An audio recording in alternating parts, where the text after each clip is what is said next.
Time for the 49ers Rush Podcast.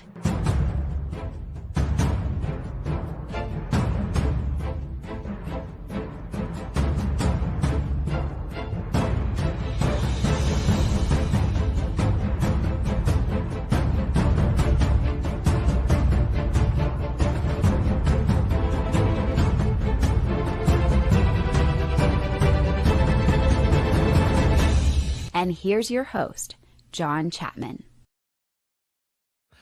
What is going on, faithful? It is officially time.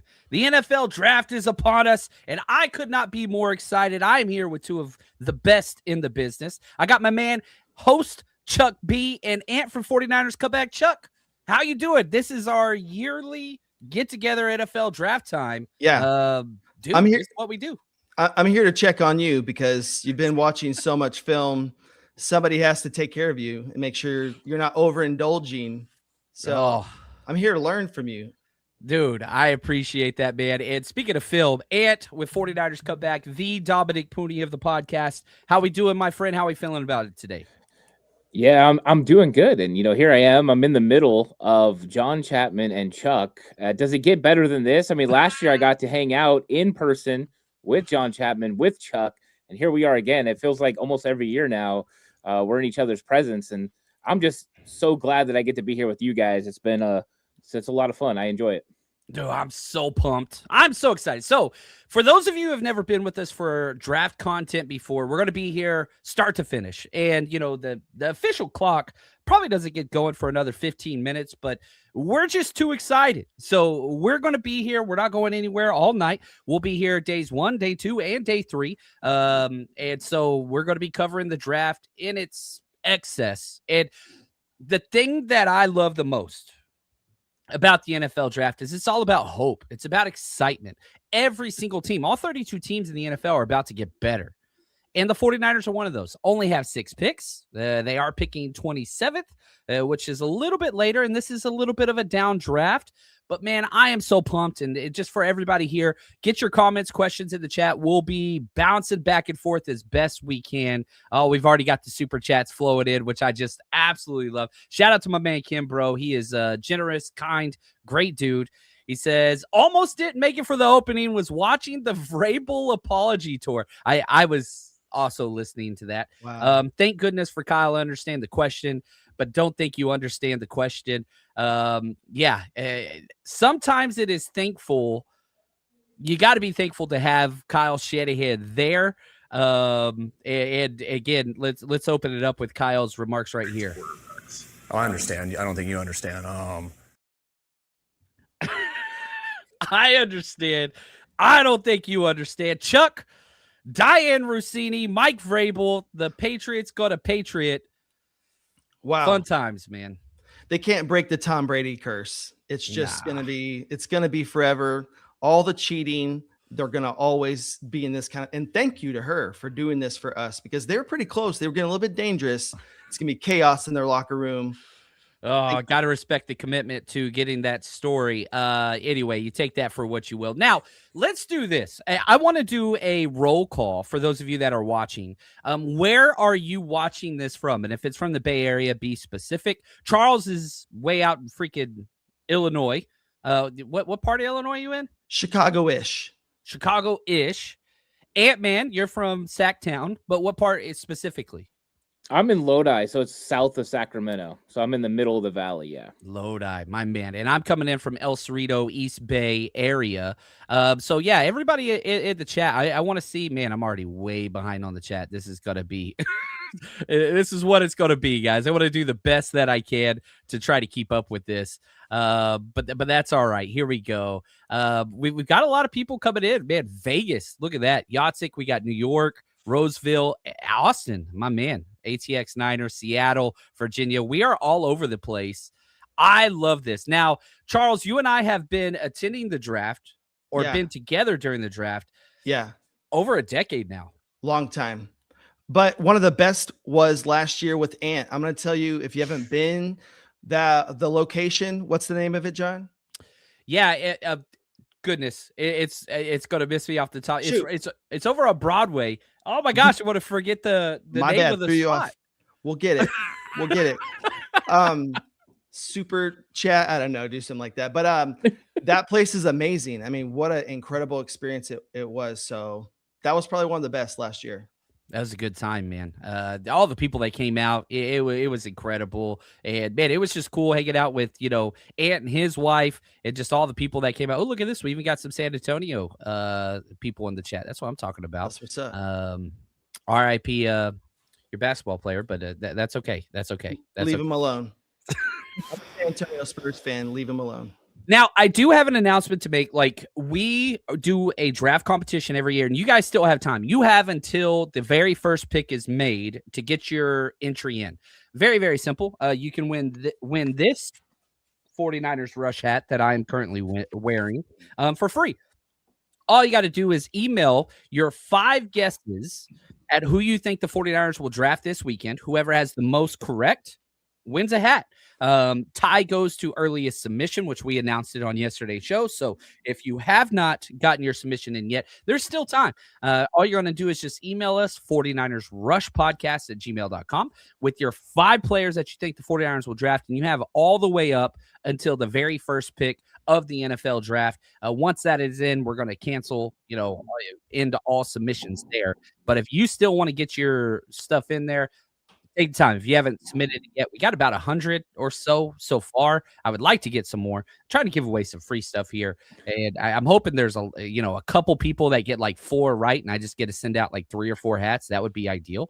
But anyway, so everybody go over there, 49ers Rush Podcast @gmail.com. Let's get going. Ant, you have done so much extensive work on the draft this year. What's your overall kind of consensus? How you feel? Some of your superlatives that you might have on the draft itself, just the 2026 class. It's an interesting class. I think last year was a lot different. A lot more first-round grades last year. I thought it was kind of more top-heavy, and the 49ers are right in the middle of it, at pick 11. So it was really exciting. Didn't see as much first-round talent this year, and less guys I wanted to take a chance on, kind of putting in that range in the first round as well. I thought that there's some good spots. The second round I think is pretty strong. I think the 49ers can get a really good player at pick 58. But I don't think this draft is as good as last year. And next year's is going to be phenomenal. So this is one of those ones. This is going to come down to the scouts. This is going to come down to the area scouts, the guys who are really paying attention, that are going to find those needles in a haystack. And with the 49ers just having 6 picks, I mean, you're going to have to find so the guys in the exact spots you want them. And I think in some cases, I wouldn't be surprised to see the 49ers draft people early just to make sure they get their guy. So I think when you get to like 58, don't be surprised if it's not a guy that was, mocked to a lot of people in the 3rd round. Maybe they thought he was going to go round 3, early round 4. I think that's going to be the case in this draft, where we're going to see a lot of movement amongst teams as they're kind of trying to move around and find their guys, and they don't want to overdraft people. But in the same regard, I think if you're convicted on someone, you just got to take them whenever it comes up, because this draft, it's got good players. Don't get me wrong. There's a lot of really good players in this draft. It's just not as deep at several positions. And I think that finding those guys who are just, going to come with a huge playmaker that's going to make a huge impact on your team, I didn't see as many of those guys in this one. I think that's what's very interesting about this. And so I'm curious where a lot of teams go, and if the teams that want to move around can move around. Yeah, it's funny. John Lynch mentioned in his pre-draft press conference that he had fewer players in the first round grade than he did last year. So last year he had about 20. He said fewer, not going to give a specific number there. And then overall, he said we had 200 players draftable grades last year. We're very close to that number this year. So that's kind of where it is. We graded over 200, but we only came out with like 202 gradable draftable grades. And if you want access to that, and this is for everybody watching or listening, if you need a draft companion, you're here because you love the Niners, you love the NFL, you haven't had a chance to break down the film, we've done it for you.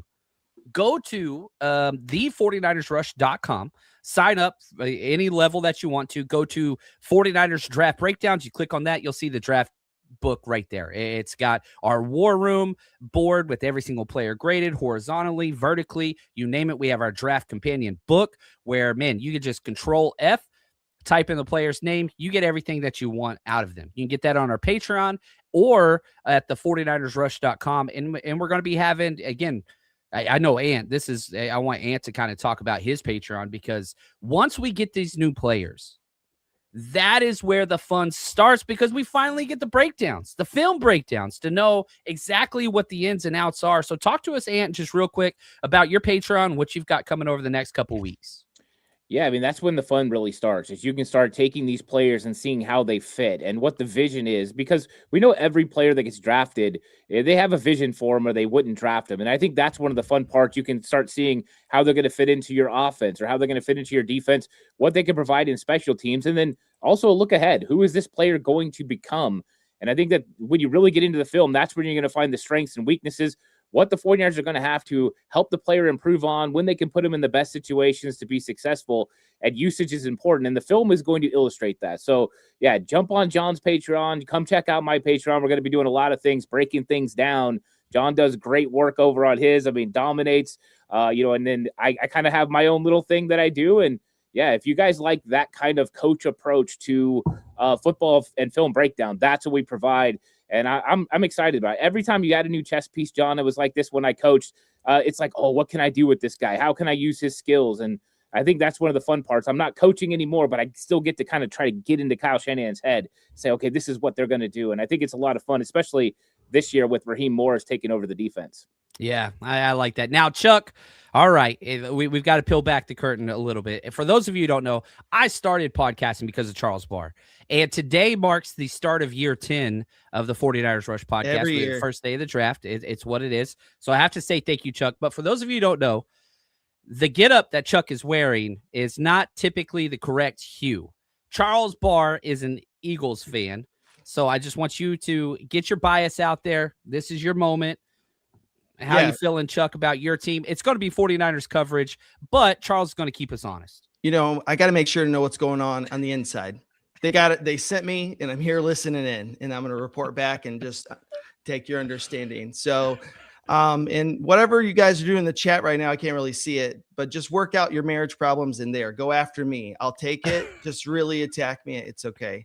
But I'm feeling good. The Eagles are in a place where, they could move up. And I was going to say, there may not be a lot of top tier talent as much as last year, but this draft still can be interesting. I think because it has so many blue chip S guys in the top 10, that this draft is going to be entertaining for the actual beginning of the draft. Like those first 10 picks are interesting because people are looking ahead to 27. And from a GM perspective, some of these better teams that want to compete now want to try to come get a Jeremiah Love, want to come get a dominant corner.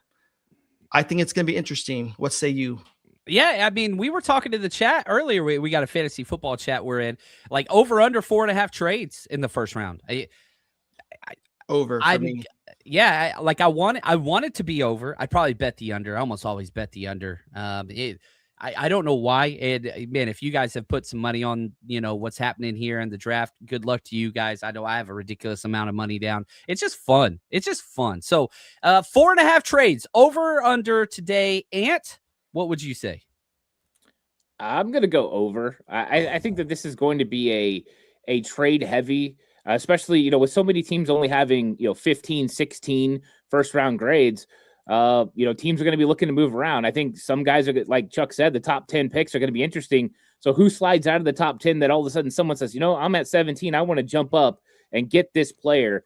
I think that's where you start seeing the action. And then after that, when somebody misses, then all of a sudden they want to trade back. They want to move around. So, hey, why not? Let's have fun. A lot of trades today. And, I'm not a good bettor, so I'll probably be wrong. But I'm okay with that. I live with being wrong every day, and I'm okay with that. But I hope it's 5 trades. That'd be fun. Gosh, man, and how great would it be if the 49ers got a trade in? We'll talk a little bit more about that. Shout out to Trey, my man, in the super chat. He says, little man is watching you on the couch with me. Let's go Boston. They came out to Seattle. We had a great time hanging out with the Hall family. They were incredible. This kiddo, top notch. So shout out to little man Hall. He is freaking awesome. He says, let's go Boston or best edge available. Mav says, hey, what's up, Mav? The man, this kid is cool as hell, dude. He knew so much about football when we were just sitting there talking in Seattle. Is a cool kid. So shout out to them. Hopefully you guys are having a good time. So all right, let's dive in, Ant. Let's get out some early kind of favorites. What do you want to happen? And then the caveat is, what do you think the Niners are going to actually do? Because sometimes those don't match up. Yeah, I think when you look at where kind of need matches best player available, I think that's what I want. I would love for Cassius Howell to be there at pick 27 and the 49ers take the defensive end. And I think we all feel excited about them adding now the D Ford piece that they wanted to build. Robert Saleh came in and that was his plan. Mikael Williams, he's the new Eric Armstead. That's what he was supposed to be. Base down defensive end, moves inside. And then they had the thought of, what they were going to get from Bryce Huff. He was going to be that guy on the outside. And then Bryce Huff retired. And I don't think he ever really produced like they were hoping. And I think Cassius Howell would fit that role. Now, it doesn't mean it's going to be him. I think that would make the most sense. I think that'd be the easiest slam dunk pick. In reality, I think it's probably going to be Casey Concepcion. I mean, that's who I think it's going to be because I see a vision for what he could be in year one. You see a guy who could take over kick and punt return duties, is explosive in space. When Kyle uses rookies, he likes them to operate behind the line of scrimmage with screens and things like that. Jet sweeps. This is a guy that also played a lot of wildcat quarterback type stuff. He's a fun player, and I think that he would make a lot of sense. So that's where I'm going. I think they're going Casey Concepcion, but who knows? By the time we get to 27, Cassius Howell could be gone, Concepcion could be gone, and all of it is a mute point because this is just it's a crazy thing, and who knows how this thing is going to live and breathe. The draft is always fun.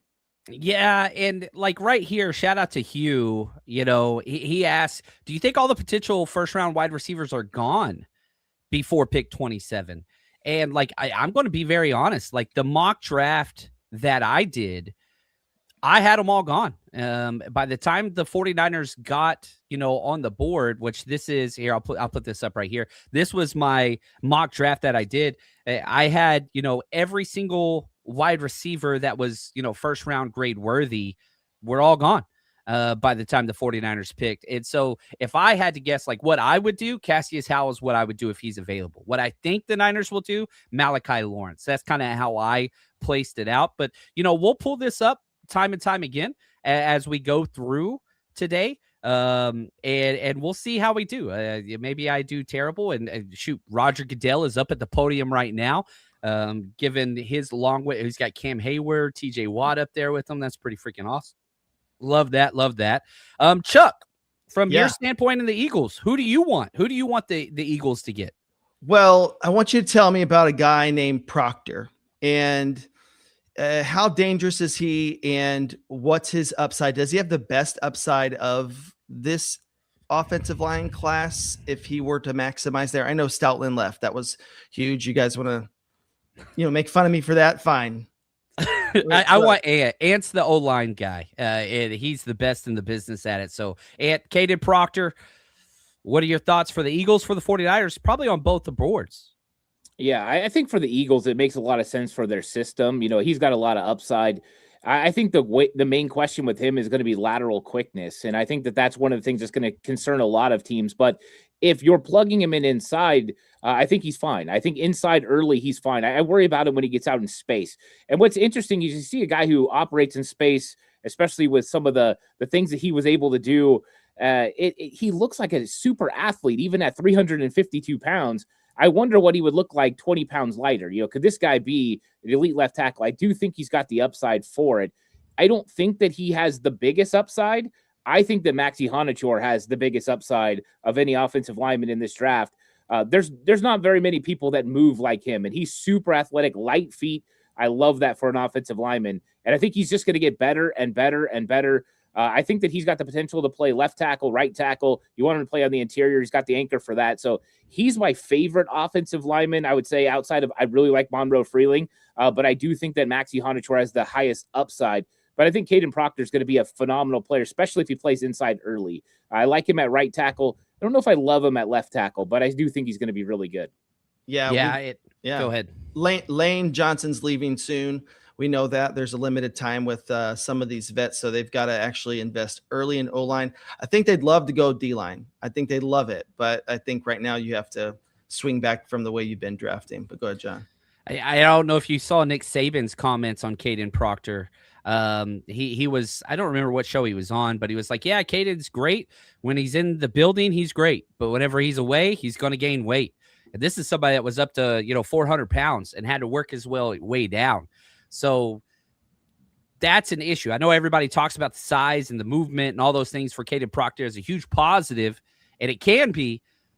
But this is somebody who's flirting with 400 pounds. I mean, he is a 6'7", 352. But he'd have a mentor in Jordan Davis who lost a lot of weight and looks great. Go. Yeah, there you go.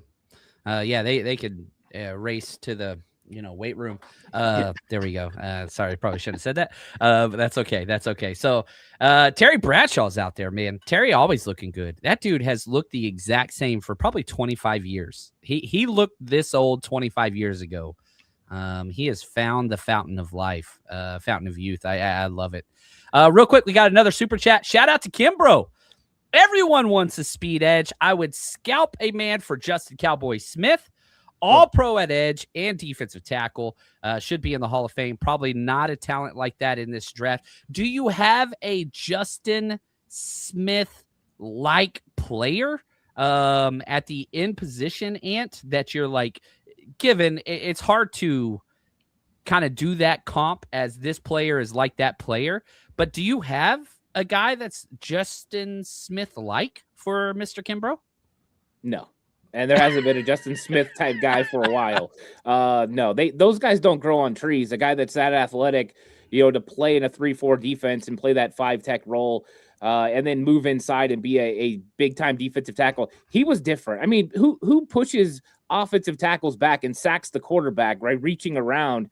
Like he was a freak. There's no more Cowboys out there. I would love for there to be, and I'd love for the 49ers to get their hands on him, but no, I didn't see anyone like that. I mean, there's players that have that versatility, but nobody like Justin Smith. He's ridiculously good. He was so great. Yeah, the stories that are coming out of Justin Smith and how he behaved off the field just kind of solidified what Cowboy was. Like, I'm very thankful that he was that batshit crazy off the field as well. I mean, I'm thankful for that. Now, the Raiders are on the clock. We have 7 minutes. This is a faster first round. They took 2 minutes off each one. So I want to just kind of a little user beware. We're not tipping picks here. And if you are a person that gets very upset if somebody says what the pick is, minimize the chat, especially whenever Goodell's up there about to pick.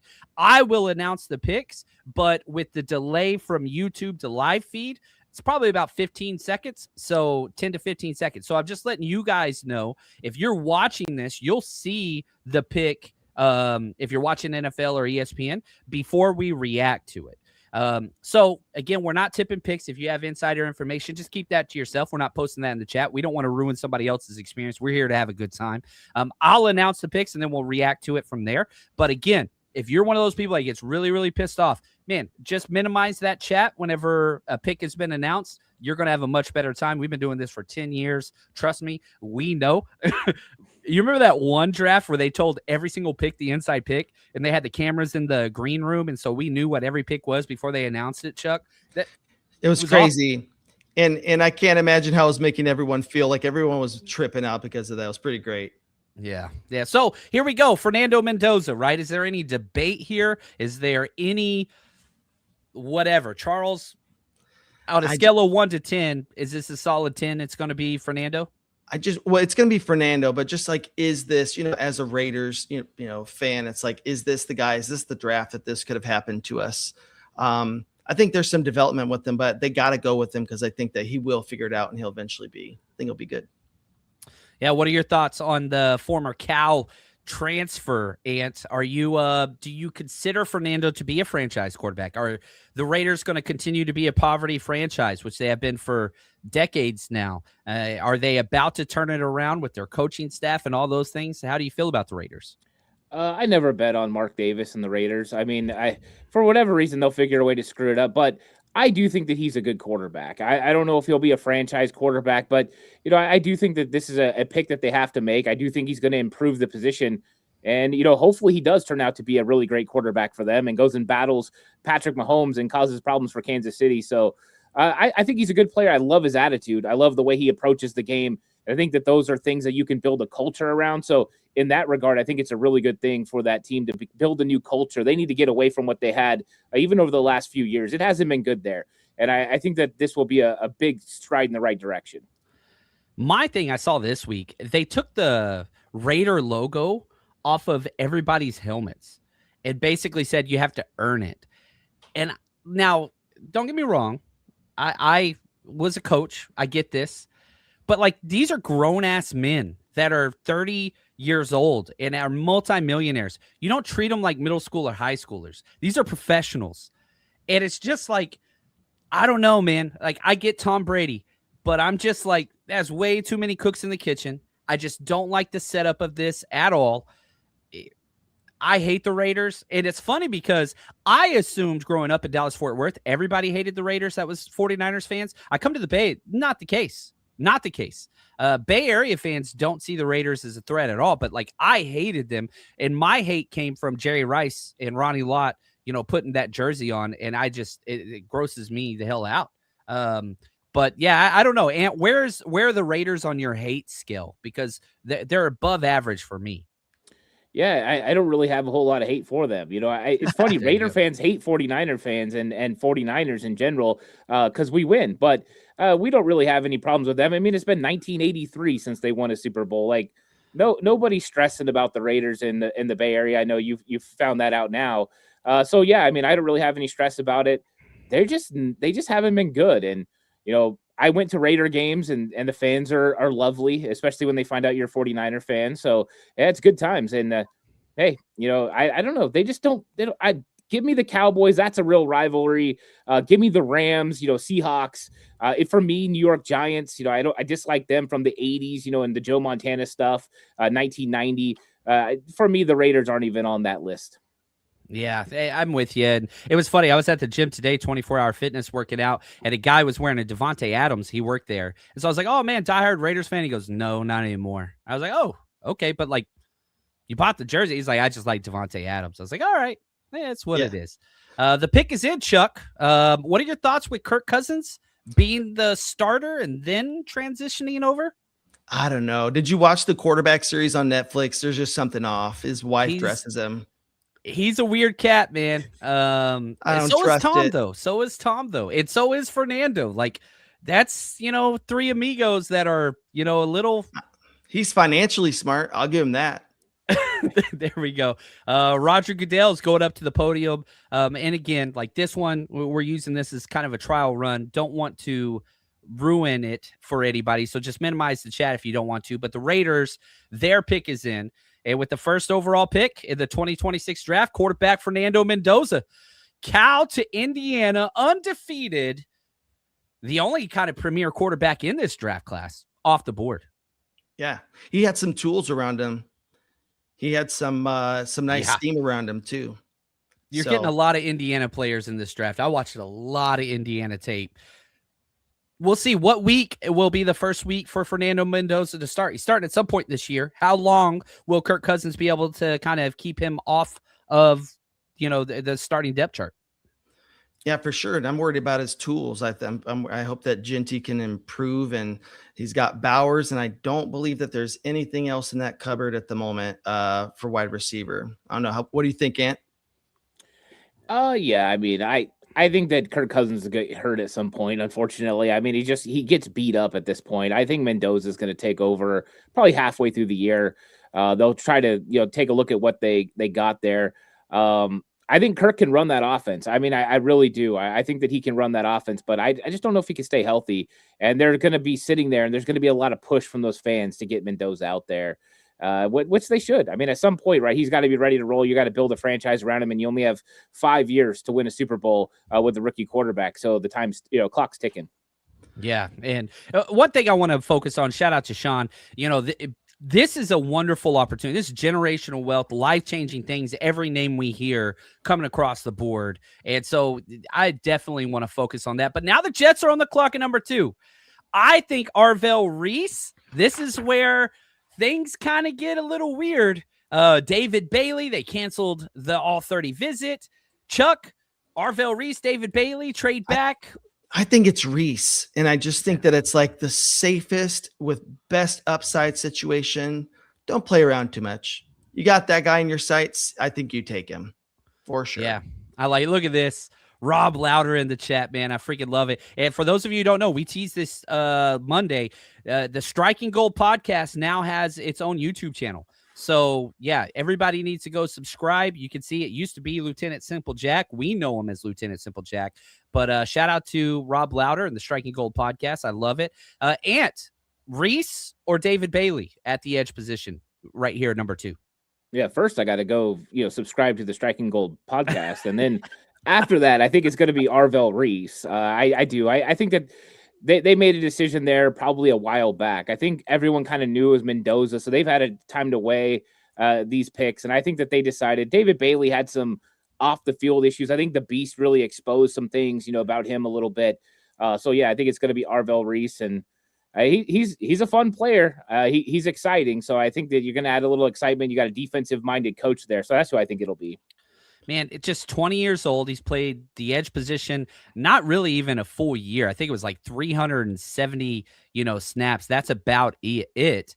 But athleticism, character, just, man, in a post Micah Parsons world, everybody's looking for this. You just saw what the Packers traded for literally this guy. Now, Micah Parsons played a lot more football, but Micah Parsons didn't play a lot more edge. Reese has actually played more edge. So that's what it'll be. I think the Jets are in full-on tank mode. It's the race for Arch Manning next year. I don't even think the Jets will add a quarterback at any point in this draft. This is something that will affect the 49ers here in a little bit because, again, everybody's talking about can the Niners trade back? I don't see the Cardinals. I don't see the Jets. I don't see the Dolphins getting a quarterback in the first or second round because I think they're just full on take mode, those 3 teams.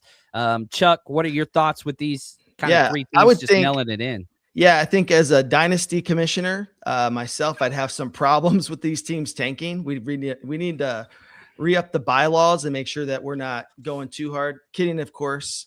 Free market. Everyone's going to tag me in the chat. But you definitely see that there's not really a reason to move forward in that direction for them. So it makes sense. It's not really too terrible. But just real quick on Mendoza, just want to say that the one part why I won't bet against the guy is because of his interviews and what's the interviews are about him from coaches about his commitment. That in and of itself, you're like, all right, if he's got that and that commitment to film with that strong arm, because that thing, he can get it. I think he could have definitely a potential to maximize how far they're stretching the field on offense, because right now it's not that. Yeah, and with Kubiak, like, it's a Shanahan scheme. He's going to the perfect scheme. Do they have the pieces? That's a different question. Wide receivers, O-line, it's a mess. There's a reason why they're picking first. And so, but I do like that he gets to sit a little bit. Here we go. The Jets pick is in. Goodell is up at the podium. This is always a little peek behind the curtain. It's very hard because I'm not listening. I am watching. So I am guessing it's him. David Bailey. Oh, we were wrong. And my mock draft is off the rails. David Bailey, who actually I thought was a little bit more of a surefire edge without the upside. Like, he just is, he's a first round guy. Where did I have him on my board? I want to try to be true to this and, hold myself accountable. I had David Bailey 2 on my board. I put Arvell Reese 7. But I'm not a big ceiling guy as much as I thought what they would do. I should have probably stayed true to my board. So first big upset right here. And we are off and running. And talk to me, David Bailey edge off the board at number 2. Yeah, I have him at number 4 on my big board. I thought he was a fun prospect, just watching what he did. Even though, I'll be honest, most of the time my eyes would get drawn over to the other side where Romello Height was doing his stuff. But David Bailey's, he's a big physical guy that's going to be able to bring pressure off the edge, kind of a mixture of speed and power. So I think when you're looking for a traditional pass rusher that's going to be able to produce at a high level, David Bailey's built that way. So I think that's what they're looking for. They're looking for that guy that can help take him over the edge. They traded Jermaine Johnson, to the Tennessee Titans. So they're looking to kind of replenish there. Still got Will McDonald, the 4th. So this is going to be a nice tandem that they got with the Jets. And you got to get after the quarterback. They got to get after New England and Drake May. So this is a solid pick. I think it was a smart decision. They needed to go edge. They go with the more traditional, probably more of a safe bet over a guy like Arvell Reese, who probably has a little bit more upside. There we go. And again, trying to time this up. If we are ahead of your TV, whatever it is, man, just pause us and try to sync that up so that you could have the optimal whatever. Sadly, we're as fast as we could go. So if you're behind, man, pause your TV for just like 2 seconds and let us catch up. We could do that now and try to sync it as best you can. You're going to have a much better time. We're going to be here for a little time. But, man, this is freaking flying. And now we got the Cardinals. This is the wild card. Yeah. They could trade back. I do not think that the Cardinals are at all going to take a running back. If they're not that dumb. He would be the highest paid running back by $20 million ever guaranteed money in the NFL if they took Jeremiah Love here at number 3. They're a rebuilding team that are in full tank mode. I just don't see it. I think it's O-line, it's edge, trade back. I just for sure. I don't know, man. Do either of you think that there's a chance they go Jeremiah Love? I know that's all the rumors. You think about it from a trade perspective about like, all right, maybe he's worth some capital after the draft. I don't know. Just thinking, how stupid could they be? But I really think that this is time to go into 27 and build that capital. They should know that. So it's a no-brainer, trade back. Yeah, I think, but you got to have a team. So the question is, who would trade back? Like, is there a team, Ant, that you think is aggressive enough to jump up to this spot to get Arvell Reese, who a lot of people said was quote unquote the best player with the highest ceiling on their board, in the entire draft? Is there a team that the Cowboys or the Chiefs, or is there any team that you see that could jump up here? Well, I think the Cowboys have the firepower for it. I think they're the most obvious, and they're a little reckless with everything that they do. So that would make a lot of sense. I could see them falling in love, thinking that this is the missing piece, right? Micah Parsons is gone. Let's go up. Let's get our guy. I think the Cardinals want to get out of that place. I really do. The question is it somebody wanting to get Jeremiah Love, or is it someone wanting to come up and get Arvell Reese? I don't know. I think that the Cowboys are probably the wild card. I think that they're the ones I'm watching the most. But they have a long way to go to get there. They just have enough draft capital to do so. It's tough, though, when you're going from like 12. We've seen it. Doesn't look like they're trading back. 11? Yeah. I don't think because they just showed their war room and they're all clapping and high-fiving. Michael Bidwell, one of the worst owners. But like, here's another thing that I will say. Like, I don't position value matters to me in the top 10 of the draft. It matters to me in the first round of the draft. I don't value running backs. I don't value tight ends. I don't value safeties. Not saying you can't draft them in the first round. There's no world that I would draft a top 3 running back. Like, there's just no world unless you were a complete team. But then why are you picking 3rd? Right. Unless you're trading up and that's the last piece to go and get the Super Bowl. It makes sense. I know who I don't want trading there. We won't even say it out loud. We don't want that. But I'm also wondering, too, if the time on the clock, 7 minutes, is also going to be a reason for the under. Damn it, John. I think you're going to win this bet. Yeah, I've already lost one bet. I bet Arvell Reese going number 2. So already down. I didn't bet big on that one, but that's okay. That's okay. The pick is in for the Arizona Cardinals. They stayed. I think it's O-line or D-line. Let's go through it. Chuck, if you want to, or Ant. Let's start with Ant. Who do you think this pick's going to be, my friend? Yeah, I think it might be Arvell Reese. I think Arvell Reese, Ruben Bain, like this is kind of, you need pass rushers if you're going to compete. You're going to go against Matthew Stafford and Sam Darnold and Brock Purdy. You need guys who can get after the quarterback. And, LaFleur comes from a mindset of defense. He was with the 49ers. He was with Robert Saleh. He knows what it takes. Even though he's an offensive mind, I think defensive line is usually where to go. And people forget Nick Rallis kept his DC job. They cleaned house. But this is one of the former Eagles guys. He came over with Jonathan Gannon. So you've been part of that Eagles defense. It's just D-line, D-line, D-line, D-line. But Francis Mauigoa's there. Monroe Freeling is a perfect scheme fit, a little early for him. I think it's going to be Arvell Reese as well. But I would go Arvell Reese or offensive line. I would have a very difficult time with anybody else here. Yeah, it's got to be a positional value. I mean, you're not doing this for safety, for running back, for, some of these positions other than the trenches. So if it's D-line, if it's offensive line, there's some justification if they take a top guy. Otherwise, if it is a Caleb Downs, if it is a Jeremiah Love, it's problematic value-wise. So the 49ers are going to be playing this player at least twice a year. Jeremiah Love, the Cardinals are that dumb. The Cardinals are that dumb. A rebuilding team just took a running back in the 3rd overall, and he's making $20 million guaranteed over any other running back in the NFL already. Wow. He's great. He's great. This is dumbass. This is just absolutely not how you build a team, in my opinion. I could be wrong. And hey, we don't want to miss, but yeah, you got Jacoby Brissett holding out. Right. It's crazy. My gosh, dude. You guys get in. Is he going to survive Fred Warner? Is he going to survive the tackling of the NFC West? My Lord, this poor guy's got to see Seattle and San Francisco and the Rams too many times. Jeez, what a I'm sorry. Am I crazy that this is just the dumbest thing ever? I love it. Yeah. I love it because he doesn't go to Kansas City. He doesn't go to the Rams. He is stuck in Arizona. I mean, hey, that's great for us. I think that's awesome. They have no quarterback. If you were going to put him in a situation where he could not be successful, this was it. So for the 49ers, I mean, yeah, they got some weapons now. They got Trey McBride. They got, Jeremiah Love. But the 49ers, I mean, you don't think Dre Greenlaw and Fred Warner aren't watching this right now, just licking their chops, ready to smack this dude every time he touches the ball? They're going to make it personal, and that's going to be a lot of fun. It's a good player. I mean, this is a good draft pick as far as player-wise. He's one of the best players in the draft, if not the best player in the draft. But when you look at the team, it's not going to be good for him at first. It's going to be tough. Yeah, it's Saquon to the Giants. It's Breece Hall to the Jets. It's the sad situation. I just struggle with and like, that's the thing. You're trying to rebuild, and your first chess piece is a running back. And you just signed. You have 4 running backs on the roster. You paid Tyler Algier.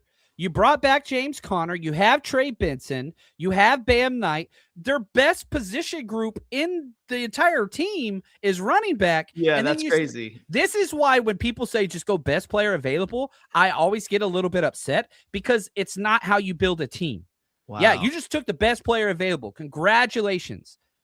Tyler Algier, and you're going to have 2 capable NFL running backs sitting on the bench throughout the majority of the game with no defensive ends, no edge rushers. I'm sorry, man. The Cardinals, they broke. They broke. Terrible. And I don't get to see Tyler Algier rush more. I love to watch that guy run I traded the ball. for him in Dynasty with your dad, by the way. Oh, yeah, dude. So yeah, he fleeced me there. Not for me. Not for me. Don't tell him you want to trade, dude. Don't ever do that. Yeah. Anyway, dude, that's why you don't do best player available. And Jeremiah Love might be good, but they're in the toughest division in the NFL, maybe in the last decade. They're going to outrush, like, they're going to be playing from behind. Yeah, I don't know. Anyway, let's shift gears as this goes quick. The pick is in for the Tennessee Titans at number 4. Robert Saleh left the 49ers. Arvell Reese is still sitting there. You look at just kind of the guys that are there. Sonny Styles is another, if you want that elite linebacker to play the Fred Warner role, that is there. Francis Mauigoa, Caleb Downs, Carnell Tate. I think Carnell Tate is one of the guys that I actually have in play here, but I didn't have Arvell Reese fall into 4. I can't believe it myself. I don't know. And you see what the offensive line has to deal with. These guys create havoc. I mean, what are they getting as a weapon? When you look at Reese versus a Bailey, like, what's that attack look like? Yeah, I mean, Arvell Reese is going to bring the speed. I mean, that he's a freak athlete, but he's getting better and better at the position. He's got to continue to learn. And I think that's one of the fun things about him. That's why you see so much upside with Arvell Reese. I think this is going to be interesting for Robert Saleh to see if he goes with the guy who's upside, who's more a new age defensive end, or if he goes with a guy like Ruben Bain. I know he's got short arms, but if you're talking about a more complete defensive end, I think Ruben Bain is the better player right now. The question is, will Arvell Reese pass him in a few years? I think when you look at Jeremiah Johnson, that might change some things up, but Jermaine Johnson, I can't remember his name at this point. But yeah, one Jermaine of those guys, Johnson. I think Jermaine Johnson. Yeah. I think it'll be fun, but I think that those guys are in play. I think they could go offensive line here. You got Mauigoa sitting there. I think whether he plays offensive guard or right tackle, I think that would be a lot of, help for that offense. And they need to help the quarterback. So I think that he's in play as well. Yeah, I like that. Shout out to Into Diving 76. Appreciate the generosity of the super sticker. You are incredible. Your generosity is welcome. Thank you so much for your support.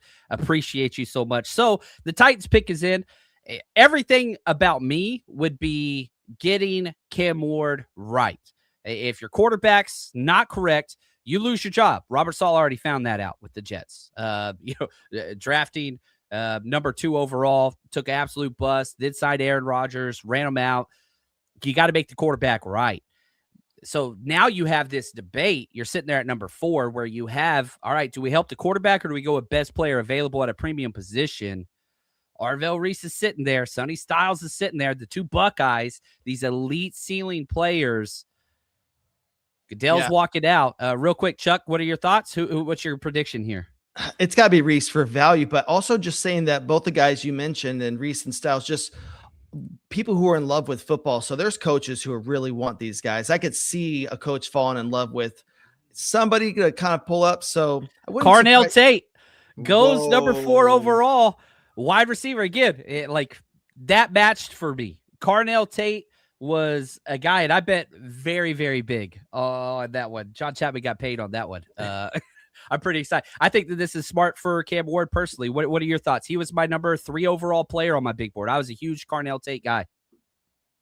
Yeah, I'm not as big a Carnell Tate guy, but I get it. I mean, he fits what they're looking for in Tennessee.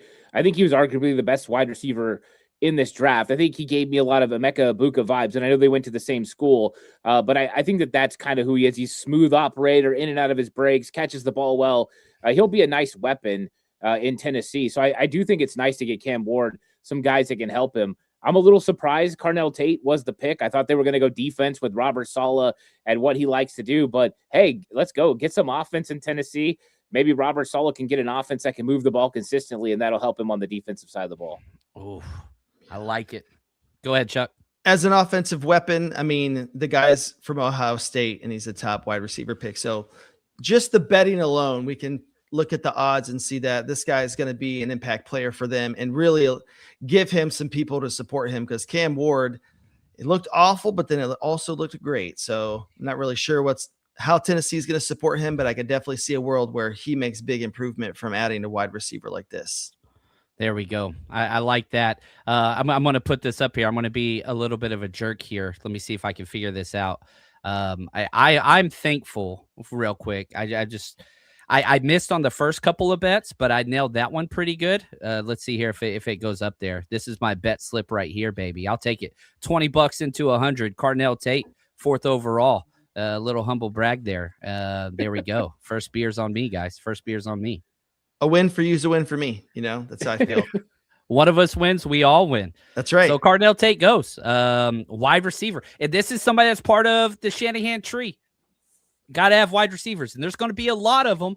A lot of people were talking about, Jordan Tyson or Mekhi Lemon. I think, is this too early for a run? Maybe not, but now you're looking at the Giants, who have picks 5 and 10 overall after the Dexter Lawrence trade. Jordan Tyson is in play here. I really, really believe that is a possibility. Sonny Styles is in play. Can they go edge rusher again? They have 3 edge rushers for the Giants. So, man, this Arvell Reese fall is going to continue. I think we're getting close to trade territory if Arvell Reese is going to stay on the board. I could definitely see somebody shooting up. Yeah, Arvell Reese makes too much sense, right? I mean, they lost Brian Burns. They've lost, he's gone, I believe. And I think they lost Dexter Lawrence just recently, so they need some firepower along that D-line. There we go. Giants pick is in, so they are staying there. Ian Rappaport said the Browns and Chiefs have been in deep talks on a trade up to where Kansas City would take the number 6 pick and Cleveland would fall back to number 9. One to watch the next few minutes. They need edge guys. And so I've been kind of married to this idea of, the Chiefs trading up for David Bailey. But, man, I just didn't think Arvell Reese would be there at this point. I think we might see another offensive player off the board here. Sonny Styles, maybe. I don't know. What do you think of the Giants' overall kind of roster, Ant? What do you want to do with them? I think you're right with Jordan Tyson. The fact that they flew out to see him and visit him, I think they were doing the medical, they were doing all the checks on him. So Jordan Tyson seems to be in play. I wouldn't throw out the chance of Caleb Downs as well, kind of being, a player that they're looking at. But to me, I think that Jordan Tyson would make a lot of sense at this point. There we go. I'm with you there. So we'll just have to kind of see how that goes. And so let's see here. Let's do a real quick check-in with my mock. Well, I got pick 1, Fernando Mendoza, missed number 2. Number 3 was gone, missed number 4. There we go. I had Cardinal Tate going number 5, which was early, but I'm 1 for 5. There we go on the mock draft, which all right. Not bad. It's pretty bad. It's pretty bad. Like Okay. PPA. Let me just be an encourager. Let me just encourage. You're going to get the next few right. Let's do it. There we go. Man, I want to just take a quick second and say thank you to Brad. I really appreciate you, man.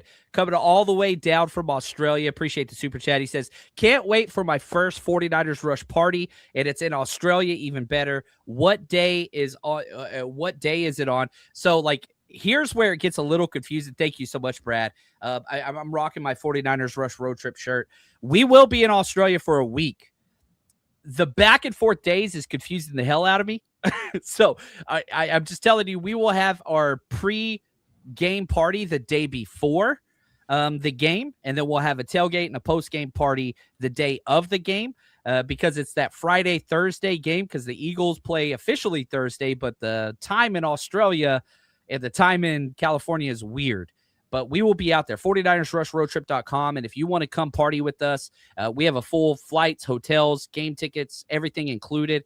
49ersRushRoadTrip.com. You get your deposit in now, fully refundable, but you got to save your spots. So get that in now. And once the schedule comes out here in 2 weeks, we're going to have the entire slate of 49ers Rush events. We're doing Kansas City. We're doing Dallas. We're doing Atlanta. We're doing Mexico City. We're doing Australia. Those are the 5 guarantees. I'd like to go to Arizona and Seattle like I do every year. But 49ersRushRoadTrip.com. Go check it out. Go click over there. And once the schedule comes out, you'll be able to get tickets for everything out. But right now, you can just get tickets for the entire Australia thing, the entire trip. But we'll have a la carte pricing for just the day before party and just the tailgate once the schedule officially comes out and all that stuff. So Chuck's been a part of a lot of those. We got to get you out sometime this year, Chuck. Man, it is so fun. For anybody who hasn't gone, it's incredible. For everyone who has gone, you already know. And Australia, holy crap, dude. So I think you should document the experience, though, that the players are going to get sleep-wise. I think that would be hard. An important thing to make sure that fans understand, because Kyle was kind of pissed off in the coaches. Is there something that happened? You look like there's a trade. We just got a trade. Yeah, okay, we just got a trade. I saw it on your face. Do it. Kansas City has traded up to number 6. So the trade is in. So here's the trade. The Chiefs are on the clock for number 6. The Browns get number 9, number 74, and number 141. So Browns get 9, 74, and 141, which tells me there were 2 players the Chiefs were cool getting because they traded up before the Giants pick was in, which I just can't see the Giants going edge. I just can't. You literally have 3 edges that you spent first-round picks on. They're all there. I just don't see it. And so the Chiefs trade up for an edge. Man, we got our first trade. Chuck, you got to keep track of that. Give us a little tally mark so that we could keep track of the trades if you don't mind. You got it. And so the Giants are up to pick. Goodell's up there. He has some fellow Giants fans next to him. I've always get in trouble here in the past because, again, I can't hear what he's saying. So I don't know if it's serious or not serious. So I apologize. I'm not trying to be that guy. But I'm sure these people are awesome and I hope all well. And not trying to belittle anything. I did that in the past. It was not cool. It was not cool. Listen, there were some technical difficulties that didn't line up with what was happening on the TV because there was people who were maybe they were in need or something like that. And John and I weren't synced with that. And we were just cracking jokes, but that's okay. Yeah, so we learned our lessons. Maybe slowly. So again. Yeah, that's what we do. He's still up there talking, and he's going to let other people, I think, announce the pick. Here we go. So the Giants selection, number 5 overall, they're going to be right back on the clock here at number 10. So they're going to be there, and the Giants are they're rebuilding everything. Yeah. And so, bringing in Harbaugh, the CEO, Arvell Reese. Wow. They win Arvell Reese. I didn't think they would. They need it. But look at the edges. Let me pull up the R-Lads depth chart here. Like, they have the most edge players, which means somebody might be available. I mean, shoot, they have Brian Burns. They spent a top 5 pick last year. Oh man, here we go. There we go. Abdul Carter, Kayvon Thibodeau. Like, they have 4 first-round edge players. 4. Maybe they play Arvell Reese at linebacker. Reverse Micah Parsons. I'm kind of joking because you're right. I did think wrongly that Brian Burns was gone. He's on the team. So It does, to your point, it makes sense. But do remember that the Giants, when they won their Super Bowl, the rotation on that defensive line across 1 through 4, 1 through 6 was nuts. So there we go, man. So right here, Big Tone, does that mean Kansas City gets Ruben Bain? I would expect so. Now, I wouldn't be also probably the curveball would be Mansour Delane. I think they have a need at corner. They traded away Trent McDuffie. They value corners, but they've been able to find them kind of later. So Ruben Bain, Mansour Delane, those are kind of the guys that I would be honing in on. It seems like every time people always just pencil in Kansas City for offensive line play, but they've established a little bit of depth. It's there. It's still not great, but the Chiefs are on the clock. They gave up number 9, number 74, and 141. What's the wild card pick, do you think? There's been times when we've not always seen exactly like you said. I feel like there was some chatter, I believe, about the Chiefs getting Mahomes, but there's been some times when they've done some things that have been, surprising. What could potentially be a pick here? Maybe Caleb Downs. The defense that they run is pretty safety heavy. And Justin Reed was a guy who departed. He went to the Texans. It changed the way that they played defense. And they've never really established that. And what are your thoughts on this? Yeah, I think that you're right. I think that you could look at the corner position. I think that Mansour Delane would possibly be one of those guys. I don't think they would take a shot at Jermod McCoy, even though I think he's phenomenal. I think there's injury concerns there. But I think Caleb Downs is right in the mix as well. I think that looking that way, looking edge, I think it would have to be Ruben Bain if it was an edge player. So I think it's probably one of those guys. I don't think they go offensive line again. It feels like they've went offensive line a lot over the last few years. So I do think it's edge or secondary. I kind of hope it's secondary. Mansour Delane's the highest player on my board. I've got him 5. I had Francis Mauigoa 6, but that was before the injury scare and stuff came out. And then Monroe, Freeling, Ruben Bain. So those are the Caleb Downs. That's my top 5 out there. Now, I am curious. I'm trying to look at this trade chart. They gave up pick 6 is 1,600. Pick 9's 1,350. So they got to make up 250. What were the other terms that they gave up? 74? 74 and 141. So 74 is 220. Wow. Okay. I think they overpaid. Yeah, they overpaid for sure. They paid 250 plus. This is what's crazy. They overpaid by 2.3 points, which is less than 1%. Like, we always talk about like the Jimmy Johnson trade chart. And people are like, it doesn't really matter. But for any trade that's not a quarterback trade, it's almost always on point.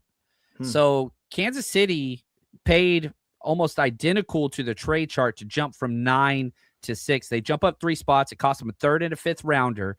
And I think that this is a lesson for 49ers fans that are like, trade back in the first round and get an extra 2nd and a 3rd.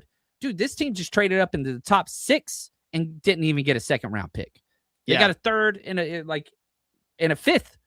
So the idea of, fleece these guys and get whatever in future seconds, that's not happening. I actually even don't think a lot of teams are going to be trading a lot of 2027 draft capital in the first 4 rounds either. Ant, what are your thoughts? Yeah, I don't think so. I don't think anyone wants to give up 2027 draft capital. That draft is too good. I think people are willing to trade out of this one to get draft picks next year. So I don't see it. One thing about the Giants making that move, Kayvon Thibodeau has been rumored to be traded for a long time. Expect that to happen now. Day 2, day 3, third, fourth round pick. I think Kayvon Thibodeau will be on the move, and they're going to go ahead and replace him. So last year of his contract, 5th-year option. I think that's probably realistic for him to get moved now. There we go. Here we go. We got the pick in. Roger Goodell is at the podium for the Chiefs. Traded up for the 6th. And sure enough, Mansour Delane, cornerback. Wow. He gone. He gone number 6 overall. Just such a clean prospect.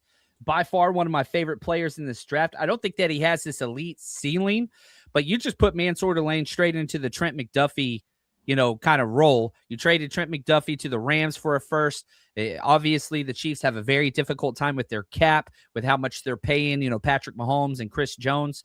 This is just a cost-saving cap move, what it is. And, man, Spags gets another toy to play with. Mansour Delane, top player off my board. They traded up and got him. How did you guys like him against the run? I was wondering that about. I know his corner play is elite. How is he against his tackling? Yeah, he really, really good. I typed his name wrong. My bad. I do this every time.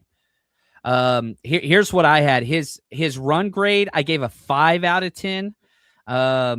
He had a 74.4 run defense grade, but in the Spag system, they're kind of okay with that. They develop that. They don't put the premium on it like a lot of the cover 3, cover 6 teams do, because you do have guys behind you a lot, and they play a lot of man. So he'll have his back to the offense or to the running back a lot of times. They're okay with that in that scheme because they're not as zone heavy as a lot of like the Robert Saleh type teams are. And any more comments just on Mansour Delane and kind of what that looks like? Yeah, I think coverage-wise, this is a Trent McDuffie replacement. He's really good in coverage. He's smooth. He's clean. He gets in and out of his breaks. This guy closes on the football quickly. I think where you're going to have a little bit of a difference, Trent McDuffie was a beast coming up and making plays. He was a good tackler. I think Mansour Delane is inconsistent at times tackling. I think he can get better. But he's also a little bit light, compared to some of the other guys. McDuffie was a guy that packed a punch. So that will be a little bit different, but they are really good at identifying cornerbacks, getting them and turning them into stars, and then letting them move on. And so I think that this is exactly what they'll do with Mansour Delane, and he's going to be another great one in Kansas City. There we go. So now we've got the Washington Commanders are on the clock at pick number 7. This is in the Eagles division, Chuck. A lot of people rumored them in the Jeremiah Love train. That's over with. Yeah. Wide receiver is a major need for this team. Tyson, right? I mean, it just makes all the sense in the world. Is there another wide receiver that you could conceive them taking over Tyson, though? Maybe Mekhi Lemon, because you got your outside guy in Terry McLaurin. You just lost Debo. Right now, Trayvon Burks is starting for your team if you're going out there right now. So are you comfortable with Tyson's injuries? If you are, then you take Tyson for sure. But if not, man, you can go Mekhi Lemon. You can go Omar Cooper Jr. You can go Boston if you want that big outside body. You've got a couple options. And then Casey Concepcion. We are now in that kind of wide receiver kind of whatever, where it's like, man, pick your poison, because there's this group of guys that all offer something very different. What is it that you're looking for?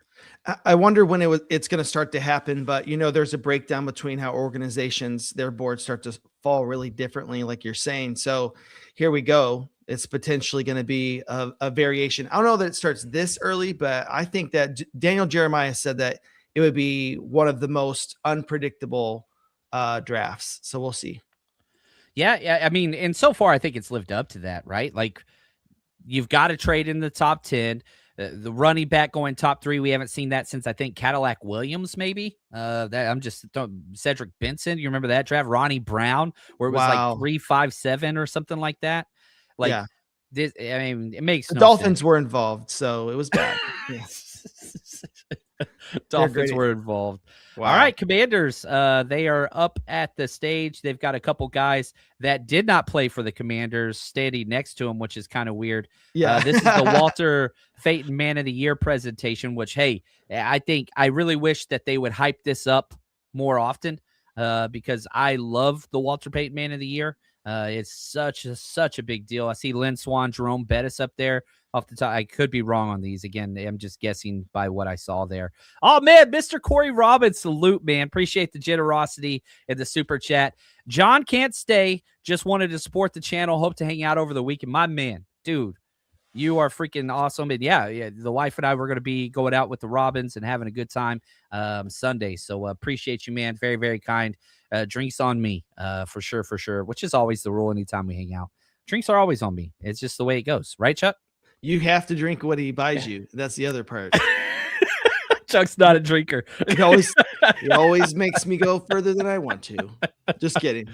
Oh, Sonny Styles, Washington Commanders. The linebacker is off the board. Another one of these just kind of super flex players that is an off-ball linebacker that can transition to edge if you want to. You go from Bobby Wagner to kind of this.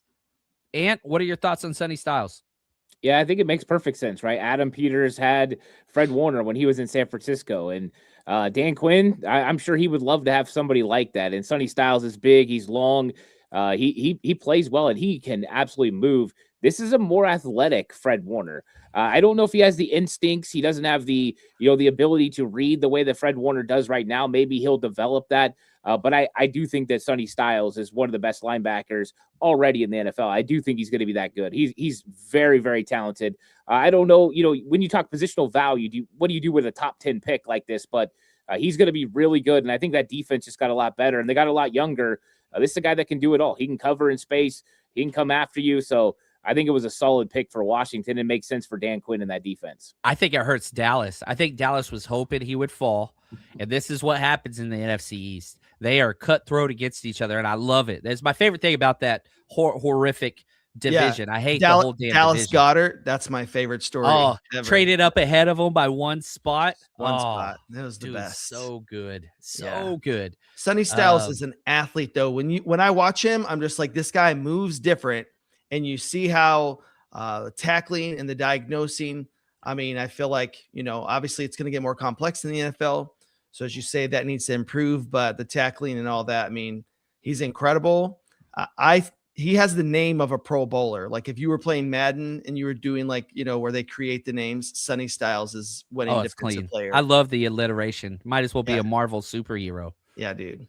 It's just what it is. All right. Well, let's look ahead now. You have the New Orleans Saints, which they're kind of in a weird position because their quarterback, Tyler Shugg, worked out.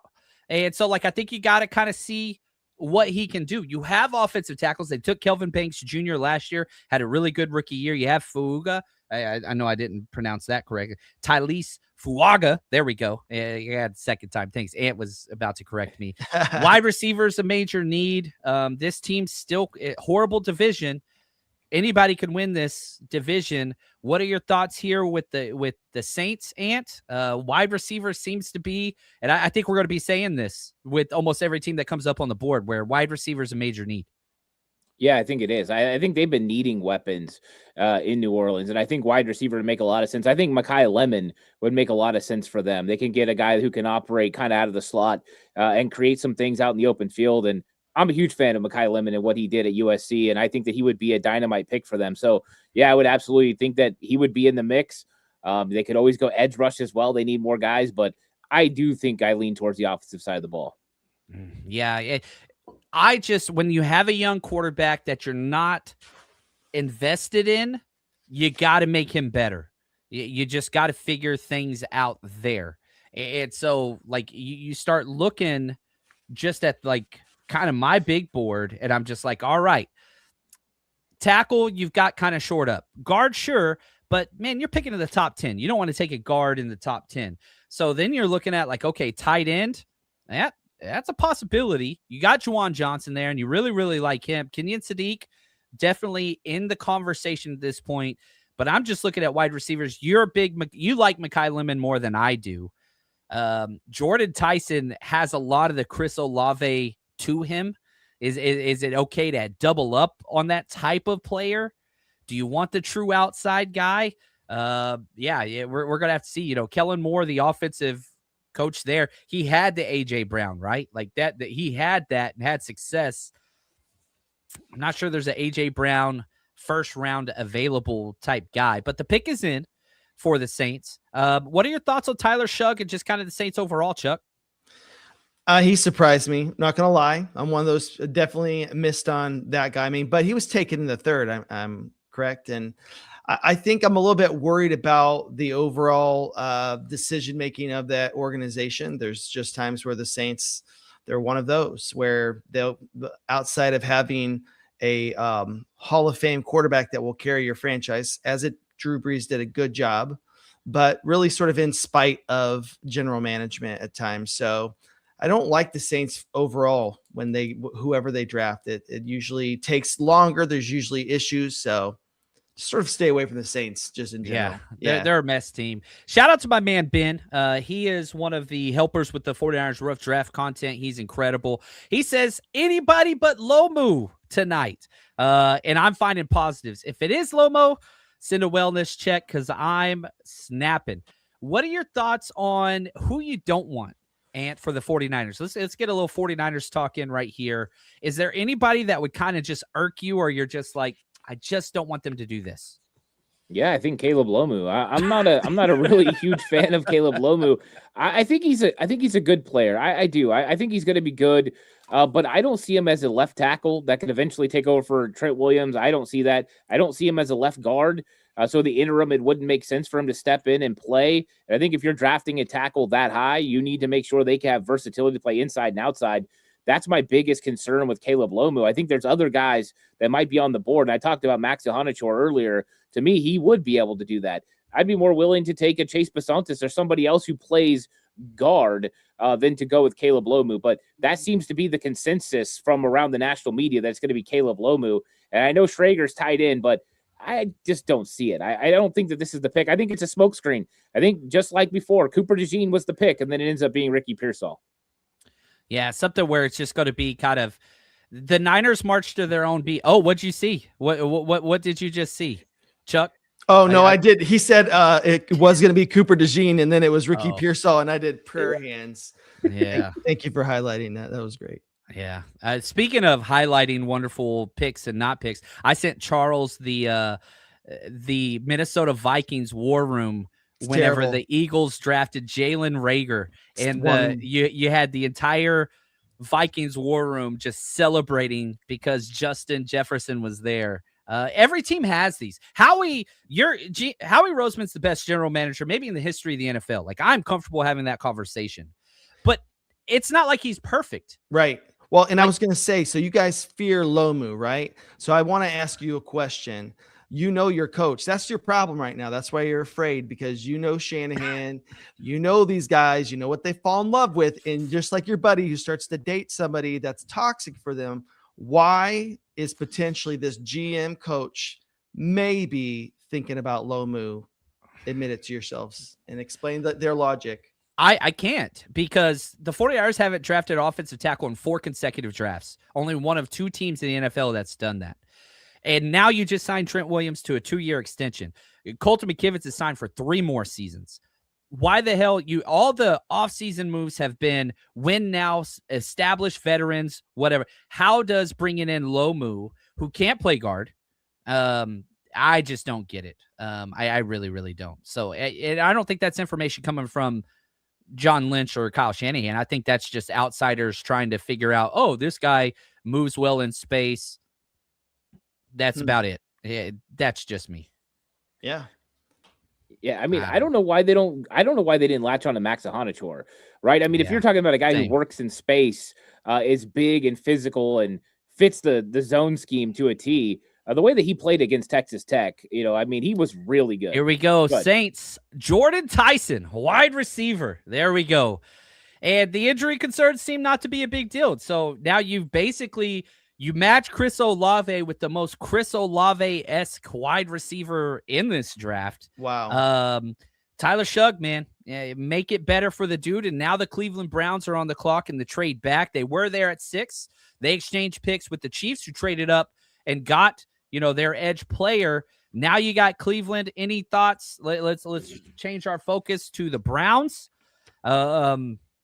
Wide receivers in need, offensive lines in need, quarterbacks in need, defensive lines in need.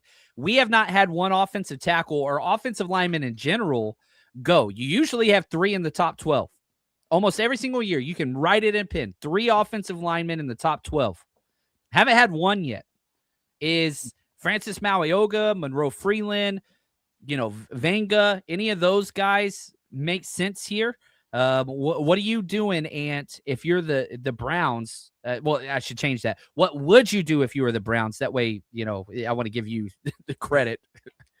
I would go Monroe Freeling. I think that he's a scheme fit for what they're going to do there in Cleveland. I think he's a really good mover. He's a left tackle day one, where you don't have those for sure about Francis Mauigoa. But with all the offensive linemen that they lost during the offseason, everybody leaving in free agency, that's what they need. And I think Monroe Freeling, you could plug and play him.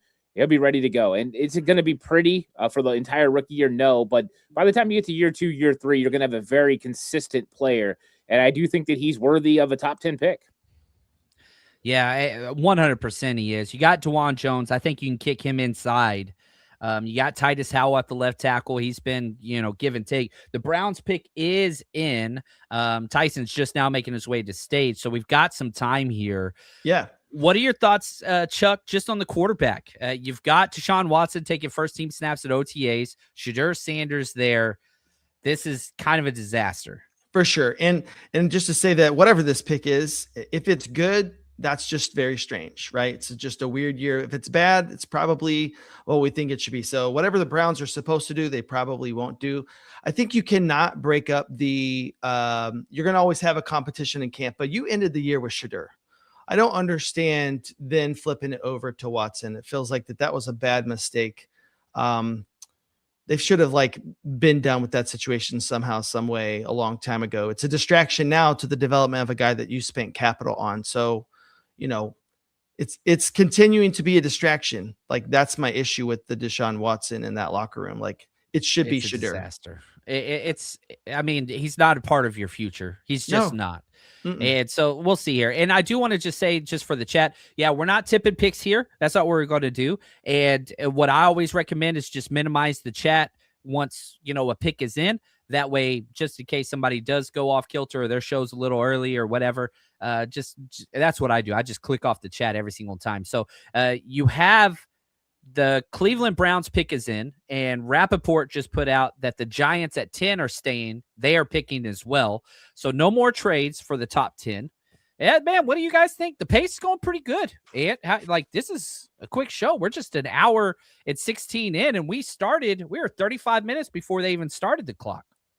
Yeah, I kind of like the speed of the first round. It's a lot better, especially than it was when it was 15-minute rounds in the first round. That was crazy, but I like the pacing. I mean, everyone knows what's going on already, so we might as well just get it moving. And I think it's going to make for more exciting television. And so I'm for it. I love this pace right now. I hope it keeps up the whole time. Hope there's a few more trades though. The next 11 picks. Let's get some more trades. Let's have some fun. One trade. You guys said over 4.5. That means we've got to have over 3.5 trades in the last 22 picks.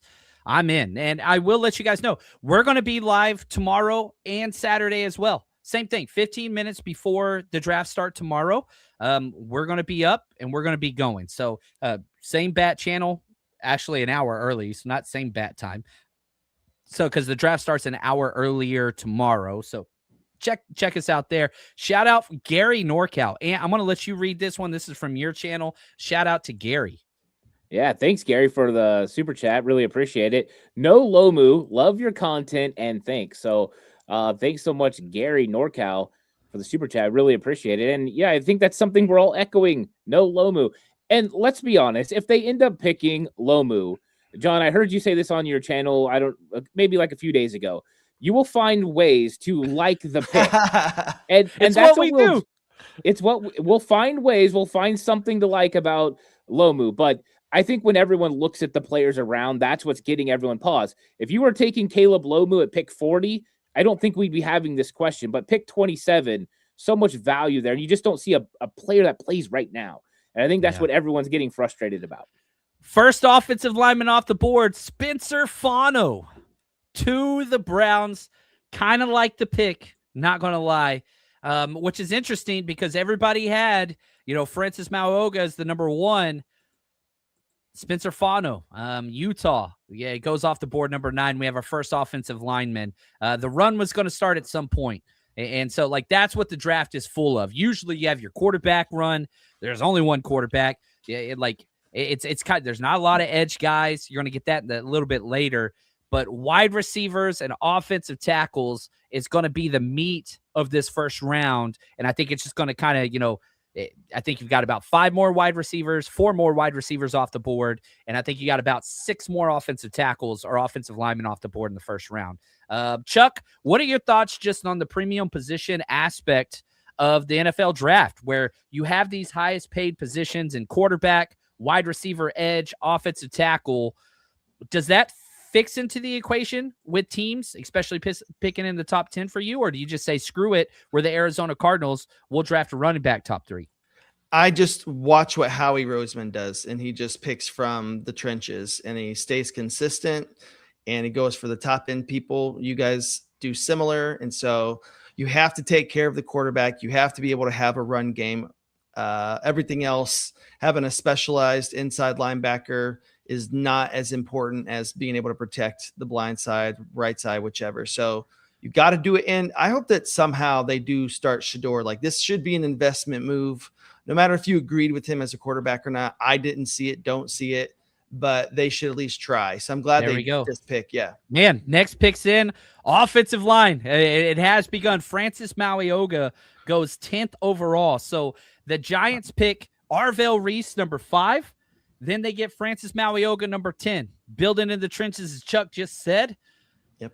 Pretty damn good draft. Now, I'm not sure that's worth the Dexter Lawrence. I would prefer Francis Mauigoa on a 5-year, deal over Dexter Lawrence. I'm not the biggest Dexter Lawrence guy. So far, I'm going to say, dude, I like what the Giants are doing. I really, really do. And what are your thoughts with Mauigoa and Arvell Reese going to the New York Giants? Yeah, investment in the defense and offensive line. If you're going to build a team, that's where you invest. And now they've got a plethora of edge rushers. You talked about that. But adding, Francis Mauigoa, that's a great pick. I mean, this dude, question marks about his back and all that. That's realistic. But this is a mover. This is a guy that moves people from point A to point B. And I think that's what they're looking for, is guys that they can get that's going to move people along the front line. And that's exactly what he does. Now, the question is he a right tackle? Is he a right guard in the NFL? I think they've got to figure that out. But I think they believe he's a right tackle since they drafted him in the top 10. We have a trade. The Cowboys have traded up 1 spot, jumping from 12 to 11. There's somebody here that they really want. They gave up pick 177 and 180 to jump up 1 spot. So to go from 12 to 11, they gave up basically 2 compensation picks at the back end of round 5. This was definitely a trade that was kind of worked out beforehand. And so now let's update kind of the big board. Here's the best available for me. Monroe Freeling, Reuben Bain Jr. Cowboys definitely could go there. Caleb Downs, they could go there. Kendrick Faulk. Keldrick Faulk is one that I think could be an option. Denzel Boston, Max Iheanachor, Blake Miller, Dylan Thieneman, Kenyon Sadiq. What are your thoughts, Chuck, as the Eagles resident?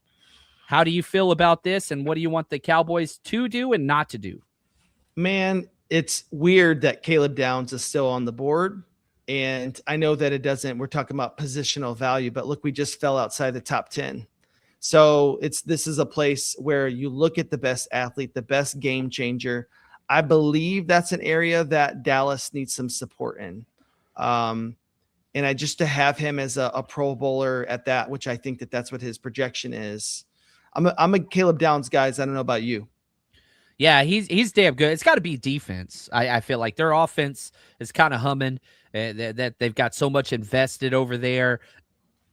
I feel like edge is just an absolute nightmare. Otito Ogbanya is a starting edge player for them. They traded for Rashawn Gary, which is nice, but Right. It's just rough. Linebacker, safety, their starting safeties are Jalen Thompson, who they signed from Arizona. A lot of experience, but not a top-end player. And Malik Hooker, who's, good, injured a lot, kind of struggles a little bit. But, yeah, I mean, they could, Yeah. safety, linebacker, edge. Yeah. How's Mozzie Smith doing? What's he up to these days? He's not on the team anymore, didn't they? No, he's not. Wow. Yeah, he's on they traded him. It was just a cheap shot. Just a cheap shot. I like it. Research it. Yeah. No, I got to research it now. I don't know how do you spell Mozzie? Yeah. There we go. M-A-Z-I, right? Yeah, just one Z. That's normal.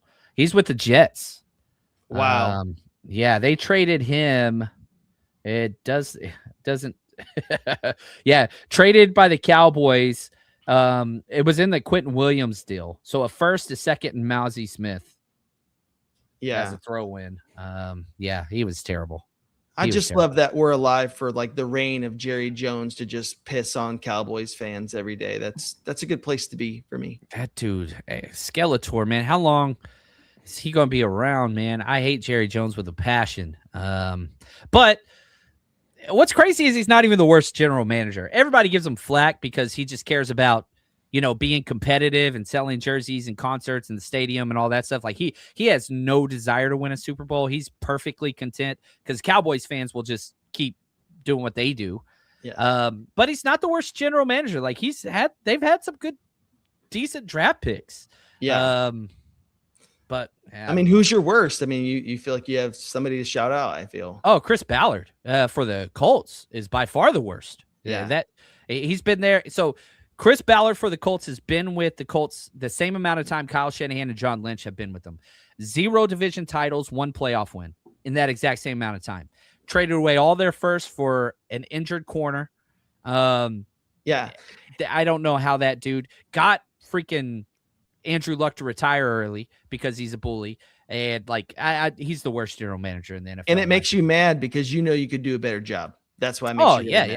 Yeah. And he sounds like your dad. He looks like your dad too. Charles's dad sounds exactly like Chris Ballard. It's uncanny. I can't listen to Chris Ballard without feeling a little bit of fear that I didn't clean my room. If I didn't do, yeah. Oh man, I hate him too. I mean, I love you, Dad. Though Dad's awesome. Love you, Dad. Yeah, he's the best. Do you have a worse general manager, Ant, in the league that somebody that you're just like, yeah, this guy ain't it? Not really. No, I think we'll leave it with Chris Ballard. He's pretty bad. Now, I was looking for Dallas, who they'd pick, and I was looking for offensive lineman named Tyler. I couldn't find anyone. They've been doing Tyler every single year, it feels like. So I think they'll probably have to go to a different position. So maybe the edge actually comes this time because there's no more Tylers left on the offensive line. Tyler Guyton, Tyler Smith, Tyler Booker. Yeah, love them. Yeah. Love Tyler. Yeah, definitely. So yeah, I think Bain would be my guess here. We'll kind of see how it goes. I do love that they went to commercial on both channels after the Cowboys trade up. Shout out ESPN and NFL Network. I love it. We're watching, so you don't have to. We are here to bring you all you need. And the goal is the 49ers get a player today. Hopefully they trade back. I'm not going to be upset because that just means we'll be back tomorrow. But if they do get a player today, man, I don't know if I'm going to be able to go to sleep without breaking down some film. I told the wife once the draft was over, I'd come chill with her and then break down film in the morning. I might be too excited. I'm the little kid freaking at Christmas. I gotta, whatever. Ant, what's your thoughts just on your schedule for film breakdowns and how can we get those once the Niners select their new player? Yeah, if I told my wife that and then changed my mind, I would be in trouble. So that is not happening. So yeah, breakdowns will happen tomorrow. That is a fact. But yeah, I'm going to try to get these things out as soon as I can, breaking down these players. If they get someone tonight, I'll try to get something out by tomorrow. That everyone can kind of check out over on Patreon. It's going to be a lot of. I hope they pick for the excitement reason, and I hope they trade back because I know it's the best for their team. So it's kind of one of those things where either we're going to get it a little early or we're not. This could be Christmas Eve. We could have Christmas tomorrow if they trade back. We'll be fine. But yeah, I'm excited about Caleb Downs. The Cowboys traded up for a safety. They got a damn good one. I'm a big Caleb Downs guy. Now the Dolphins are on the clock. But what are your thoughts, Chuck? Caleb Downs in the division. If don't I like don't it. if I don't like it, that means it's a good thing. And it sucks. It's still the Cowboys, but you just know it's going to be that much more difficult. They're going to pull away some games because he's going to make a difference back there. He Hate is it. my updated big board. Monroe Freeling, Ruben Bain Jr., Venga, Keldrick Faulk, Denzel Boston, Max Iheanachor, Blake Miller, Dylan Thieneman, Kenyon Sadiq. And we still got a lot of wide receivers. Omar Cooper Jr. Like the Dolphins are on the clock now. Obvious tanking situation. Wow. For some reason, they're holding Devin A-Chain hostage. He wants out, but they're not going to let him. They paid all this money to Malik Willis. They have nothing on their team. They do have some offensive tackles. I will give them that. What do? It's very similar to the Cardinals and to the Jets, where you're just trying to rebuild from scratch. Is there a piece here, Ant, that you're like, man, they should probably go here? Their starting wide receivers are Jalen Tolbert, Tutu Atwell, and Malik Washington. That's their starting three. Yeah, I mean, I think there's a lot of players in this draft that they could go with. They need to get better at a lot of positions. So if I was them, I would just go whoever's the best player on their board. I know that we kind of said that about the Cardinals, like that's crazy taking a running back. But now you're in a situation at 12 where I think that does make sense because you've got a lot of holes. You need edge rushers, you need wide receivers. You need to build this team. So whoever that is that's on the board, that's number one for them, I think that's where they need to go. If I was them, I would probably go Ruben Bain. I think that, he's a hometown guy. Go there, get that guy from Miami, plug and play. You need guys. You've lost both. Bradley Chubb gone. Jalen Phillips, you traded last year. You need help on the defensive line. Yeah, that's there. Gary NorCal, I love it. Appreciate the super chat. Is Chris Johnson, cornerback San Diego, at 27 crazy? His tape is crazy. Trade Renardo for a pick. I do not think Chris Johnson is a major reach at that area. It is a reach. I'm not sure the 49ers value corner that high, but he is a scheme fit. His tape is incredible. Nobody has success against him. Level of competition is a little bit of a concern, but I'm very high on Chris Johnson. The athletic profile was a lot better than I thought. That was, early on watching his tape, it's like, man, this guy's really, really good. Kind of looks a little slow. Goes out and runs a 4.4, which for corner, the 40-yard dash is the most important for any position out there. What are your thoughts on Chris Johnson at 27? I'm not a huge fan of it. I'm not as big a Chris Johnson guy as probably a lot of people are. I've kind of changed my thought process on what the 49ers are looking for at corner. I think they want guys who change direction in an instant. They really are going to put a lot of pressure on wide receivers. And I don't think that Chris Johnson's that guy. I think if you're looking for the traditional Robert Saleh style cornerback, he would make a lot of sense. But I think they're looking for those guys that are a little bit more twitchy and a little bit quicker, jumping on these routes. And I think that's why you look at De'Amara Lenore, Renardo Green. That's kind of what they do. And even if you look at Jack Jones, right, they just signed him. That's kind of who he is as well, up and stout. I think there's a change in philosophy for the 49ers when it comes to defensive back. Yeah, Chris Johnson is the 39th player on my big board. It's a reach, but I don't think like the 49ers reach. Shout out to SF Niners data, Twitter, whatever. They put out where they measured like over the past like 5 drafts, the 49ers reached more than any team. All 32 teams, it was a drastic last place. From consensus to what the Niners do, they reach. We go back to Ricky Pearsall. I had a late second round grade on him. They took him in the first round. They took him over Ladd McConkey. They took him over a lot of, now I will say this, they weren't wrong on their evaluation. The injuries have whatever. I mean, but the Niners believe they march to the beat of their own drum, for better or worse. And sadly, the ones that they've reached on the most have been some of the biggest misses. That's what it's going to be. All right, Goodell is walking up to the booth. Yeah, they could go a lot of ways. A wide receiver just makes a lot of sense to me. I would build on the outside personally. Let's see here. Denzel Boston, Omar Cooper Jr., those types of guys. They go Tate Proctor. Wow, 12. Wow. I say this every time. 3 offensive tackles go in the top 12. It didn't seem like we were going to get there. Wow. And then 9, 10, 12. It's what happens, man. You should have bet it. Oh, I bet pretty big. On offensive linemen. So I bet over on 6.5 and over on 7.5 offensive linemen. I think we're going to get there. Yeah. Tate Proctor off the board at 12. You're feeling good. I can see that you're feeling because, like, you've only got 3 more to go. Oh yeah, It's going to happen. Freeling's out there. Absolutely. But this is also a guy, from my understanding, I think Dane Brugler, who I was reading, who I like his stuff, that there's some potential development that's going to take some time with this guy. Is that sound accurate to you, that he's going to take a little bit more time than the others? Yeah, he's a weird cat, man. Because he's so big and he moves well. What do you do with him? He played left tackle at Alabama, and some of his best tape, is against top tier first and second round draft prospects. But the consistency, the movement, the weight, there's some concerns, but the tape is good. The metrics are good. It's just, how many guys are 6'7", 370 in the NFL? There's not many. And he moves better than any of those guys that were there. But yeah, I thought Freeling would be going off the board earlier. I would not be shocked if they put Caden Proctor in at guard. They have Patrick Paul, who's been great out of Houston. He was awesome. And they have Austin Jackson. You can plug him in at right tackle. Austin Jackson's not great. Yeah, they're just kind of, I don't know. I don't know where they're going to put him. Probably right tackle would be my guess. Is that where you kind of see him, Ant? You're muted, but like, do you see Caden Proctor going kind of right tackle or guard? Yeah, I think so. I don't see him as a left tackle in space. So I do think he's going to have to move inside or go to right guard or right tackle. And I think that's probably what a lot of teams are going to see him as a right tackle. And I think that he'll do okay. The question mark is going to be lateral quickness. If he's quick enough to hang with some of those guys out in space, that's going to be the question mark. If he gets his hands on you, he's going to lock onto you and it's going to be a wrap. But I think that that's going to be one of the biggest things for him, is just, him being able to kind of stick with those guys. So I think it'll be interesting.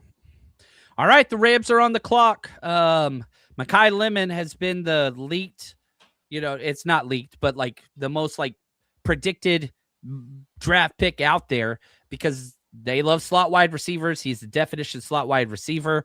And you're much higher on Mekhi.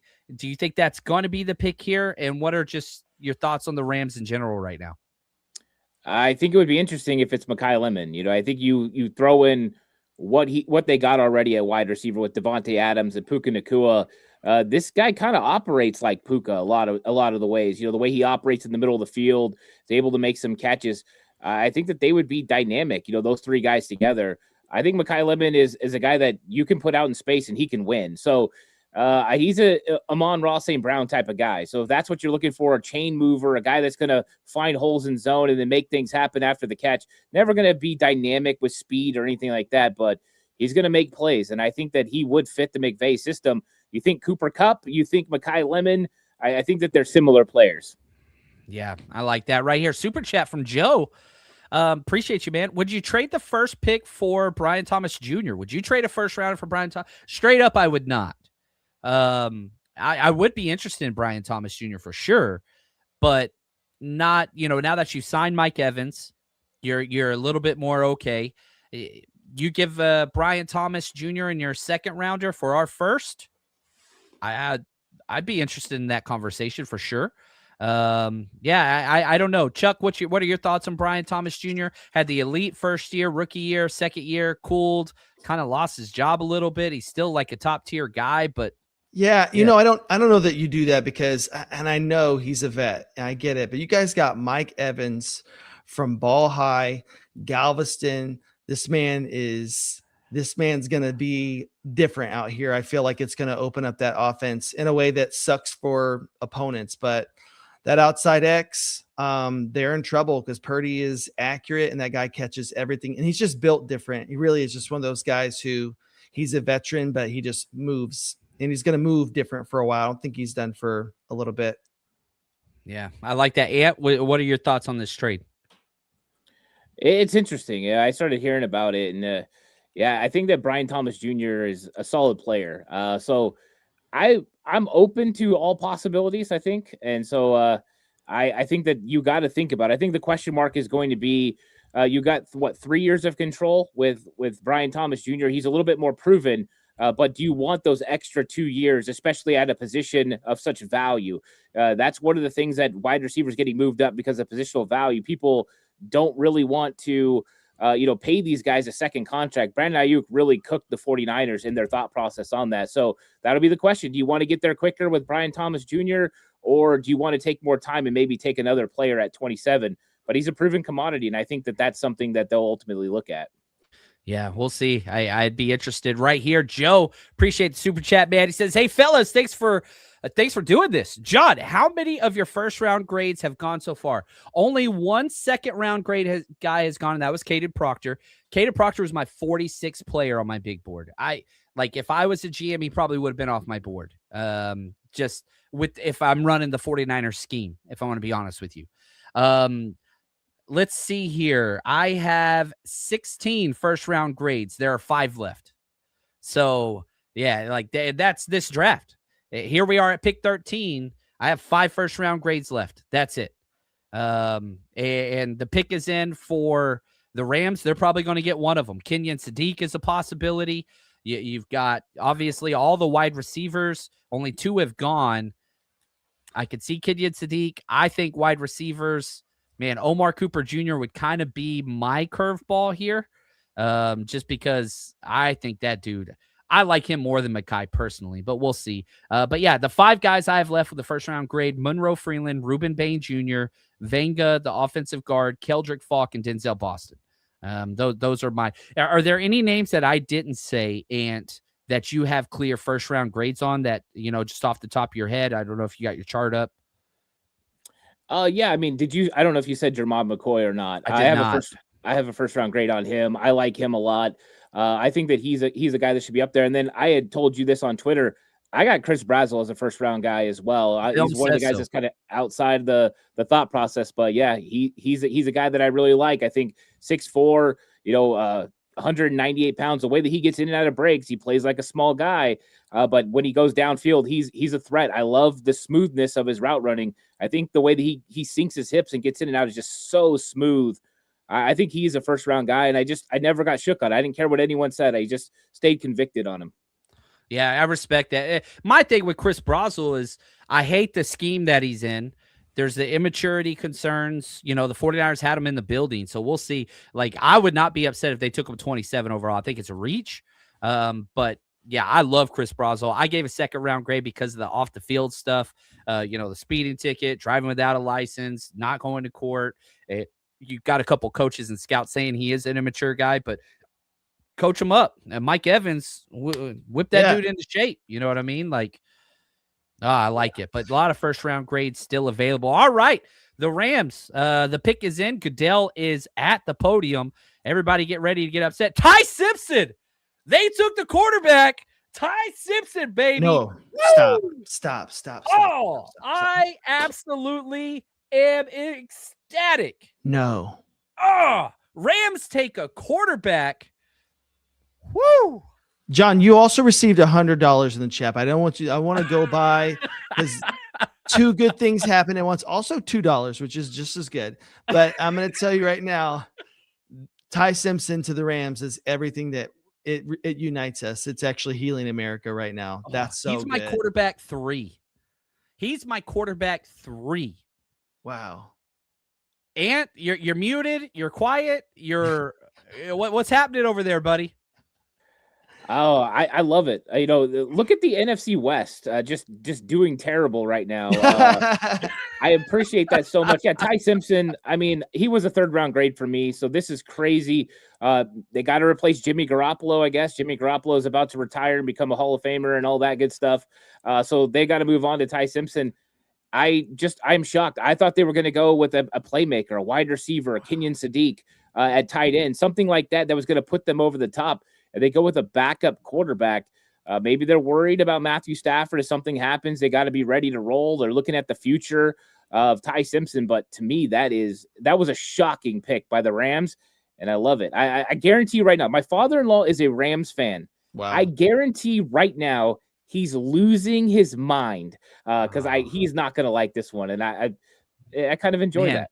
That's rough for those 4 Rams fans that exist out there. I'm sure they're having a hard time. Man, George, I just want to say thank you. Look at this. And this is what Chuck was alluding to. Appreciate the super chat. Beyond generous. He says, I'm the first I'd spend the first on John Chapman and the 49ers rush. Means the world to me, George. You are a great friend. You're a good man, and just appreciate all you do, brother. Beyond kind. Appreciate your generosity. SF 49er fan. Appreciate the super chat, my man. Who is your favorite day 3 tight end? Love the content. So this is a 4th round tight end. Here, Jack Injuries would be on number 1. Justin Jolly 2. Michael Trigg, who the Niners met with. And Marlon Klein. Those would be my top 4 day 3 tight ends, 4th round or later. Ant, do you have some day 3 tight ends that you like? I'm a big Jack Injuries guy. Yeah, there's some guys there. I think if you look at Michael Trigg, you brought him up. I thought that he was definitely kind of in that area. Also, Justin Jolly, I think, is another player that's kind of in that range. I don't know if the 49ers ultimately go that way. I still hope that Sam Roush is around in the 4th round. If he was, I think that would be a dynamite pick for the 49ers. But Jack Injuries, he's very good too. His time at Cal, then at Texas, solid player. I do think that he's a dual threat type guy. He can block, he can catch the ball. So to me, that those guys are all kind of in that 3rd, 4th round range. I think would be good value in day 3. Oh, I freaking love it, man. I'm pumped. This Ty Simpson pick, I'm just ecstatic. I am excited. I think Ant's going to take a quick break. We're going to have to start rotating this because we're not Mel Kiper. We don't do the, whatever. No drinking, no colostomy bag. I'm just proud of myself. I don't have tequila up here. That's very nice. Very good. Charles, he's been working on that with me. Look at that little Dr. Pepper. I've got some 0-calorie sweet tea because you can take the guy out of Texas, but can't take the Texas out of the guy. I don't know. That was good. You almost nailed it. Almost nailed it. Derek, appreciate the super chat. He says, thank you for the content. Man, I started, and I want to spend some time on this because Chuck, you're the reason why the 49ers Rush podcast got started. You remember NFL Express and all that stuff, man? Choo. We used to do bets, and that was pretty fun. It's great. Like my grandma would text me, like, don't do that on the internet. And then I did it. So it's what it is. We were early adventurers, trailblazers of the early internet. Not really. That's right, man. But Chuck, I love you, man. And by far one of the best friends I've ever had. I appreciate you. Would not be here without this. So the best friend. Just the best. My bad. My bad. Not one of. It's one on your GOAT list. It's one moment. It's Chuck. It's Chuck. Sid, she says, John, what do you think of Ty Simpson? Here's my draft write-up. Just hasn't played much. Like, you look at the first part of the season, he was going to be a top 10 pick. Second half of the season, once people had film on him, man, it just kind of ducked off. And it's one of the most quarterback-friendly offenses out there. He had weapons galore, great offensive line, just wasn't there. Small frame. His best trait is getting yak yards, which it's a good fit, but with the Rams. But I'm just not a guy that's really sold on him. Here we go. The Ravens took the most predictable pick out there, Venga Ione, the offensive guard. Bet pretty big on this one as well, and I think I nailed this one on my mock draft. I think I might have had. I think I got a couple picks that I've done all right with. Yeah, how many you got? This one. Well, because of the trades. Yeah, it's always hard. It's rough, but I got the team pairings for a few of them, but not doing great. Yeah, doing great. But yeah, so Venga, he's gone. He was my number 14 player, one of my first round grades, my only first round grade for the offensive guard. And so like you look at, you've got Tampa Bay is on the clock, then the Jets again, Lions, then the Vikings. That's kind of the next where we're at. So we're at pick 15. We're about halfway through the first round. We're 1 hour 47 in. We're doing good. And I think too, this is potentially where I think, obviously we said many more trades, but this is where the flea market could begin. This is where, go ahead, shout them out. Yeah, just again, the super chats, Derek, again, just want to say thank you, man. The generosity is awesome. From Deontay, appreciate you, man. He says, time to bust out the tequila and prepare for the Niners to take Lomu. Yeah, usually what you don't want to happen is what happens. I'd be like, my thing with Lomu, you need to invest in the offensive tackle room, but you paid Vidarian Lowe to be your swing guy. I like Vidarian Lowe. That's why. But yeah, the tequila. If I start drinking the tequila, you think I'm slurring my words now? It's gonna be. Look at Charles. He knows me better than anybody. He say, don't do that. He'll break into a taco truck 9 times out of 10.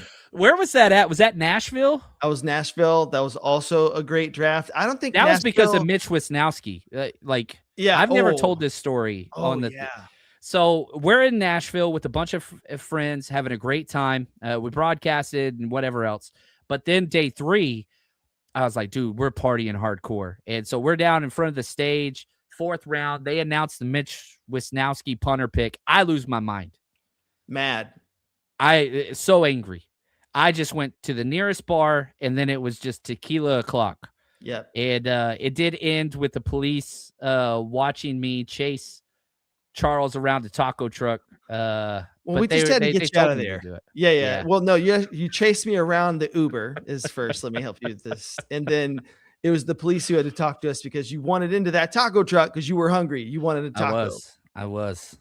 They didn't open. They were out of tacos. They were out of tacos. And I was like, John, it's 2 a.m. They're not going to make me any tacos. Let's get home. Didn't get any tacos. But yeah, the cops, they were very helpful. Very helpful.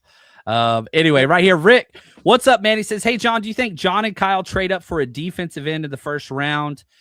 I probably wouldn't trade. Like, Keldrick Faulk is my highest ranked defensive end at this point. But the problem is just, man, you already got that guy. He's Mikael Williams. And so do you go get a guy that is so similar to what you had last time? If not, I think you can wait. Now, Ruben Bain's there. Dude, that's kind of one of the stories.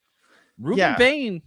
I'm going to say that I've been talked off of him, though, because I watched some veteran offensive line podcasts recently, and they just were saying, like, people who are playing that tackle position are looking forward to the weeks where they've got a guy who has shorter arms.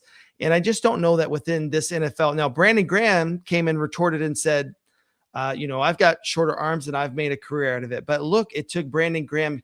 He was considered a bust. He went to the Chiefs. It's when he came back and he learned. I worry that it takes a guy like that to adjust to the size and athleticism of the NFL. I know what he looked like in Miami, but that arm reach is real at the next level. Yeah.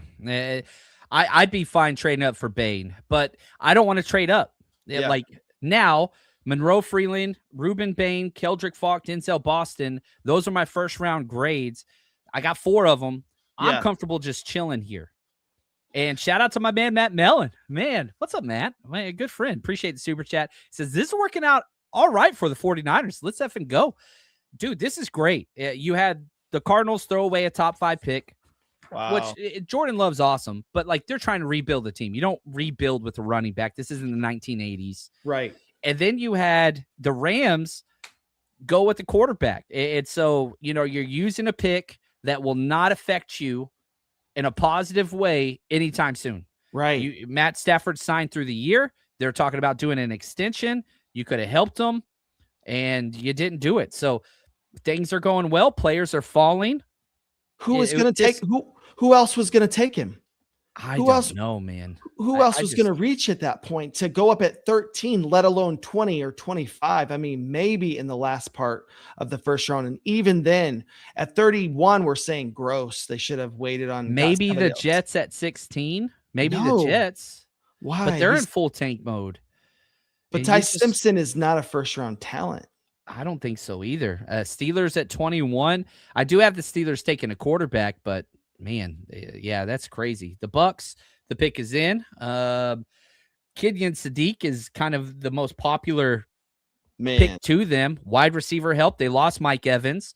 Man, Denzel Boston makes sense if you want to plug a true X in, a big-bodied vertical threat right there. They may need that. Boston really doesn't deserve to go over some of the other wide receivers who are left. But if you look at somebody who Baker needs is that tall outside option who saves him. It won't work out like Mike Evans, but without it, I think that they are definitely a different offense. Sadiq is sexy, though. That's going to be a game changer for any offense that adds him.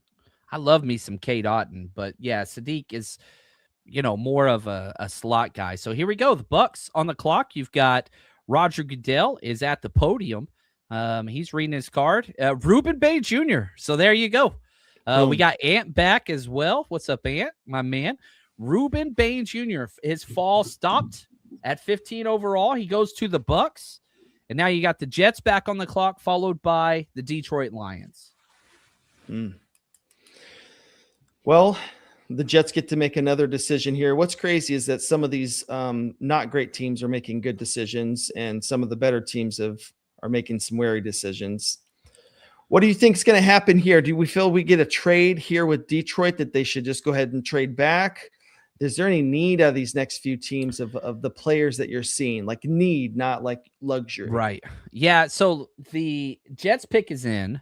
Yeah. They're not trading. The Lions, man, they've already talked about moving Penei Sewell over.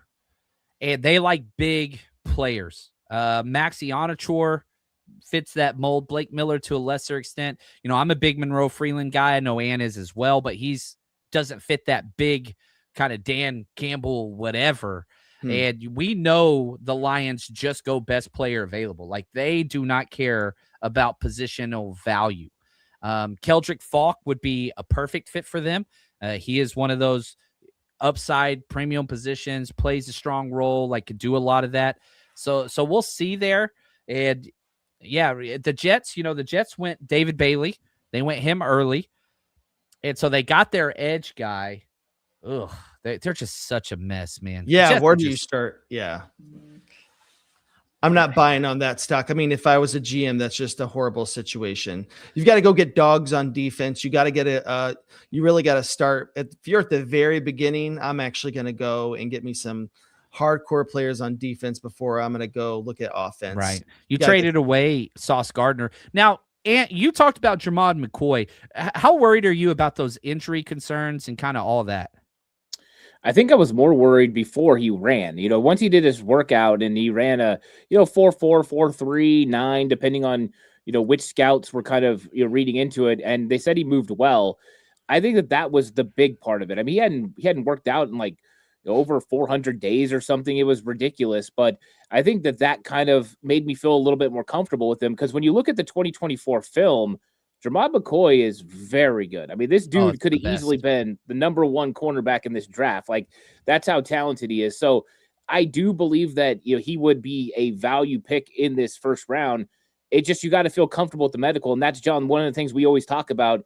We're not privy to the medical. We don't know what they know. And NFL knows a lot more than we do. So if they sign off on him, then yeah, this dude he's a legit number one corner in the NFL. I think he'll be really good. If I was the Jets and I needed a corner and I traded away Sauce Gardner and his medical checked out, I would absolutely go with Jermod McCoy right here. I think that would make a lot of sense for them. You got edge help. Now you get this guy. I think it would really start building that defense, and that's what they ultimately need to do. Yeah, I like that. I wanted to jump back into the Ty Simpson evaluation, just because I think that affects the 49ers probably more than most of the stuff going on. The Jets pick is in. This is what Dane Brugler, his summary of Ty Simpson, the new man. I cannot believe they did that. Overall, Simpson has the command and process of an NFL quarterback, but he needs valuable experience to be more efficient in his reads, and to better understand what is open and what isn't. He projects as a low-level NFL starter with the ceiling of a mid-level starter and floor of a backup, reminiscent of Daniel Jones with less physical traits. This dude's 6'1", 211. That's Brock Purdy build. But again, Brock Purdy doesn't go in the first round. Like, you don't take that guy in the first round. This is somebody that's only started 15 games. He started fewer games than Trey Lance did. Now, coach's kid, been around the system for a long time, waited his turn, very quarterback-friendly scheme. Michael Penix played in the same kind of situation. But, like, this is somebody, 15 starts. Now, he's going to get a sit, and he's going to get a learn.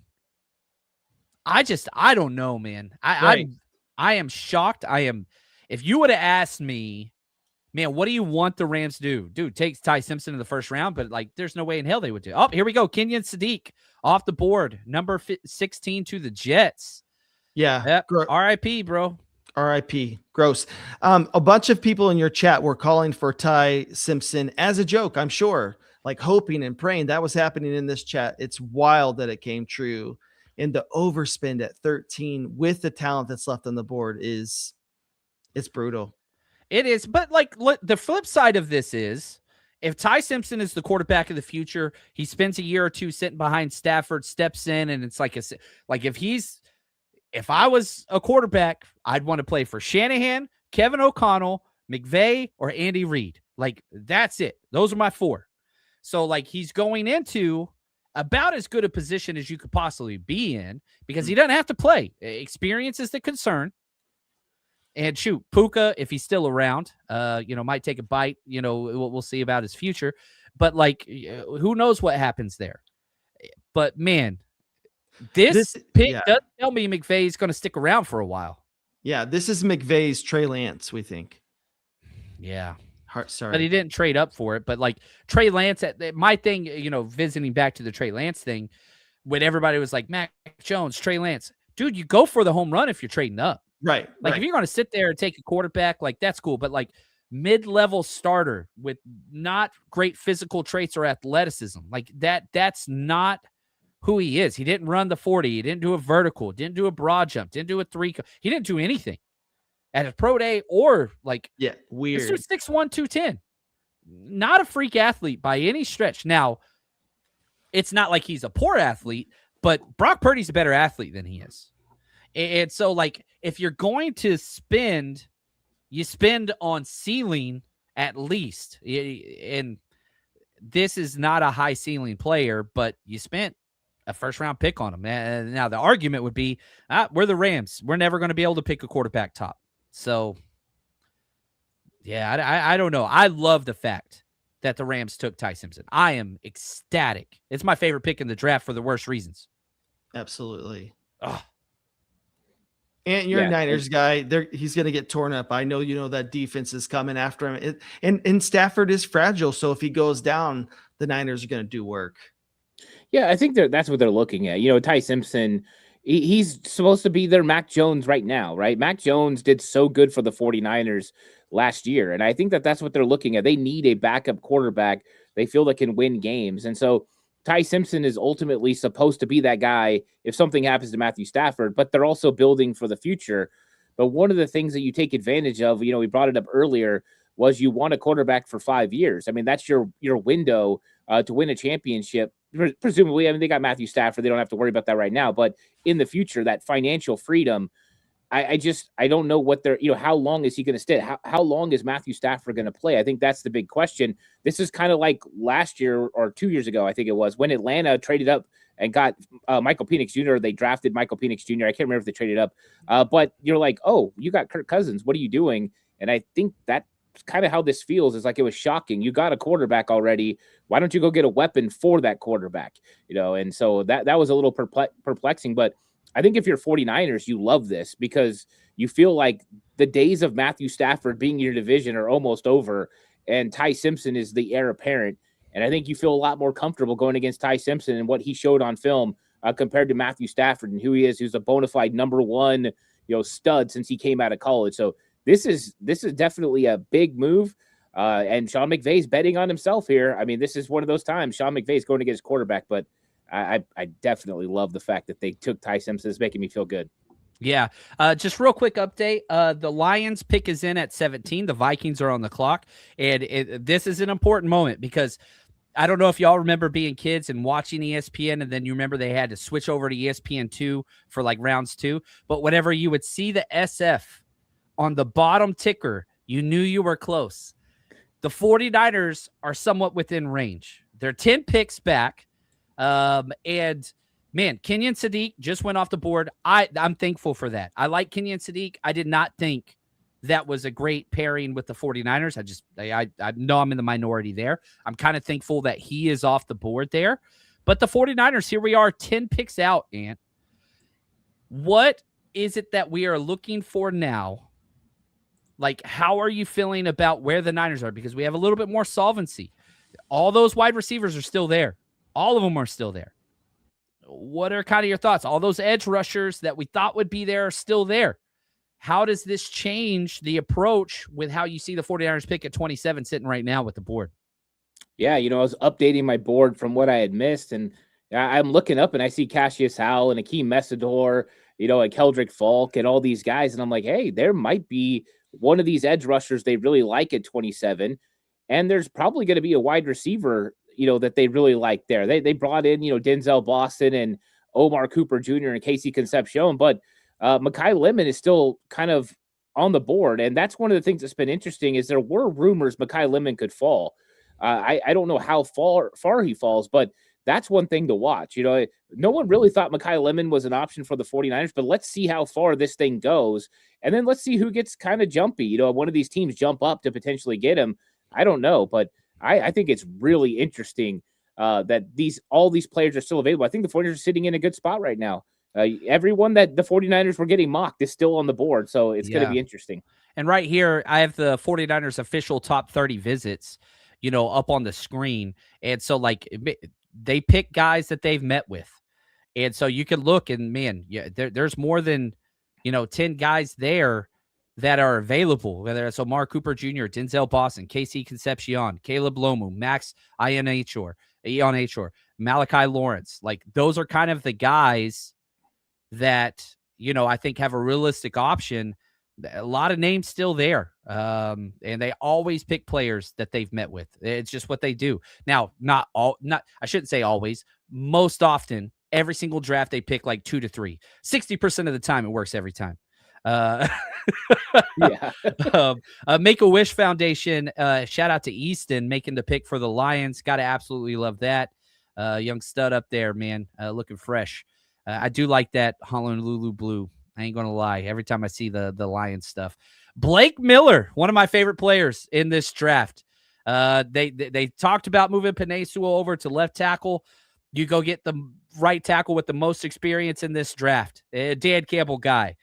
I almost had a gold, what's it called? Not gold helmet. I call him Rush Crush. Blake Miller gone. What are your thoughts just kind of on this whole thing with, dude, this is Dan Campbell pick if there ever was one, right? Yeah, I mean, this is plug and play right tackle. And that's when you watch Blake Miller, that's what you think he is. He's a right tackle in the NFL, and he's going to be consistent. And I think this was a really good move for the Detroit Lions. I know a lot of people were kind of predicting Caden Proctor and other guys. Of course, they're off the board, but you knew Dan was going to go into the trenches. And I think that Blake Miller is a really good player, super athletic, got the size, the length, everything you want to be a solid offensive tackle in the NFL. Pretty good feet as well. He was pretty much a scheme fit for almost every NFL team. So I think that this is a very good pick for them, and I think it's going to make them better, and it makes them feel a lot more comfortable with Penei Sewell going to the other side, where I think now Blake Miller will be pretty good for them. But he's definitely not Penei Sewell. So they have taken a step back when it comes to offensive line, but he's still a really talented player. And that's the thing right here. San Mateo just says hitting doubles. That would be not my approach all times, but man, you're picking in the middle. Not a lot of first round talent available. Get guys that are going to help you play and that you don't have questions on. The 49ers stopped drafting these inexperienced players after the Trey Lance thing. And they started going after these guys that have played a lot of football. And I think that there's some value to that. Sometimes you swing for upside, but man, the Vikings, they're speeding up this clock pretty quick. The Vikings pick is in. And sure enough, Caleb Banks, the very first defensive tackle. Wow. Major medical red flags, but my favorite defensive tackle in this class. This is all potential. This is all upside. Major medical red flags, but this is what the Vikings do. Amazing. One of my favorite things I've ever seen is going to Vikings game, my favorite stadium in the NFL, and you just see all the defensive tackle and offensive line jerseys in the crowd. A fan base that gets offense and defensive line play. Shout out to the Vikings. What are your thoughts there on Caleb Banks? Caleb Banks, if he didn't have the foot injuries, he would have been a first-round pick. I mean, or a consensus first-round pick, and he goes in the first round now. Yeah, I think that was the only reason people were considering him in any other round. You saw what he did at the Senior Bowl. I mean, the dude's a monster. So this pick makes a lot of sense for them. And last year they spent so much money on the interior defensive line, guys like Javon Hargrave, and it didn't work out.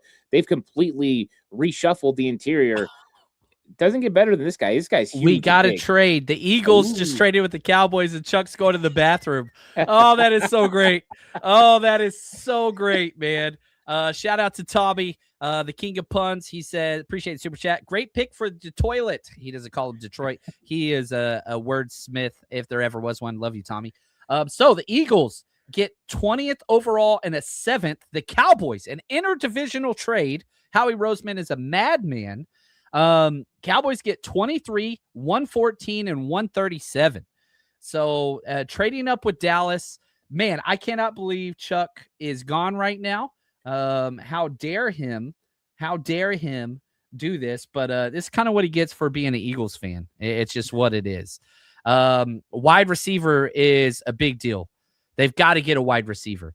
AJ Brown is going to be traded. That's happening to the New England Patriots. There's a lot of wide receiver. Omar Cooper Jr., you've got Denzel Boston, Mekhi Lemon still there. I feel like I was lower on Mekhi Lemon than almost everybody else, and he has fallen considerably. But, man, Casey Concepcion, which wide receiver do you think goes here? I would normally say Mekhi Lemon because I really like him, but I don't know why I feel like Omar Cooper Jr.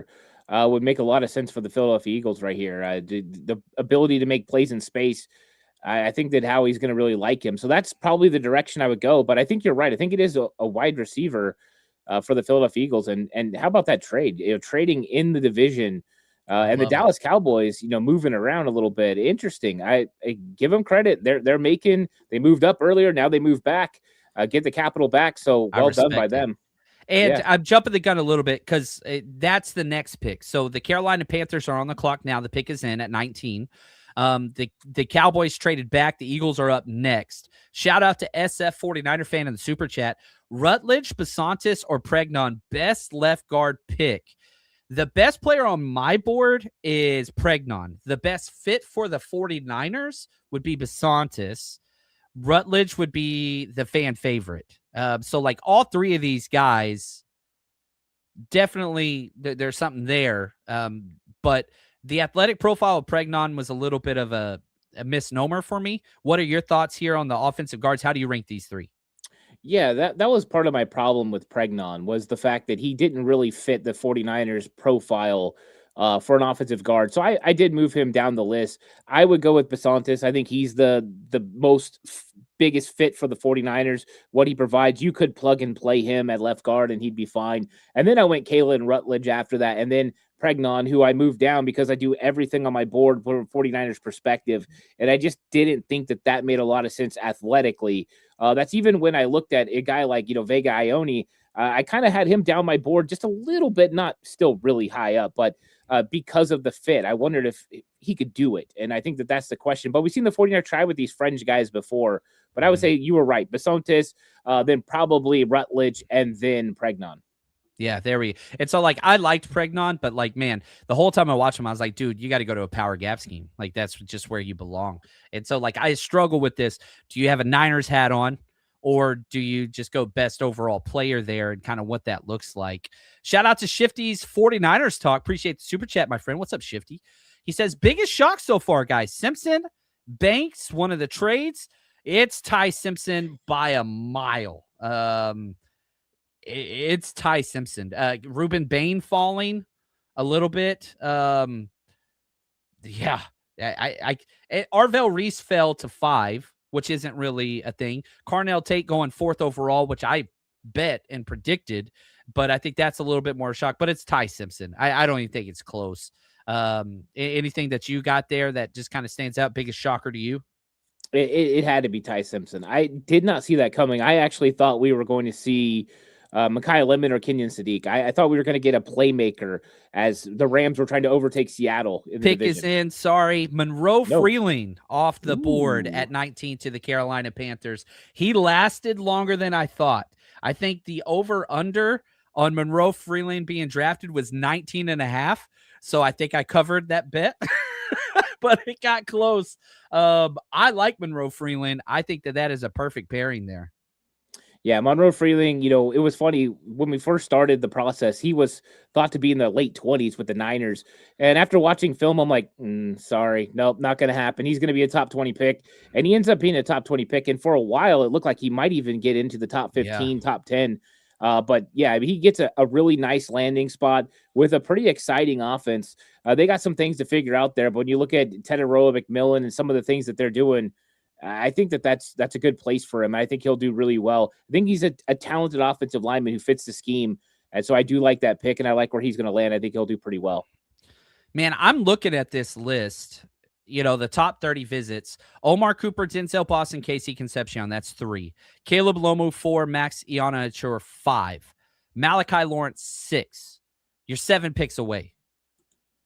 You're 7. Is there anybody that you think would be a first-round pick that's not on this top 30 list? Keldrick Faulk, they didn't meet with. Cassius Howell, they didn't meet with. Dylan Thieneman, they didn't meet with. Jermod McCoy, which you're really, really high on, they didn't meet with. Manuel McNeil Warren. Or do you think it's just this top 30 visit, these 6 names? One of them's going to be there. Oh, here's the Eagles. Chuck ain't even with us. We're doing this Eagles pick without him. I feel like I'm cheating. They traded up with the Cowboys.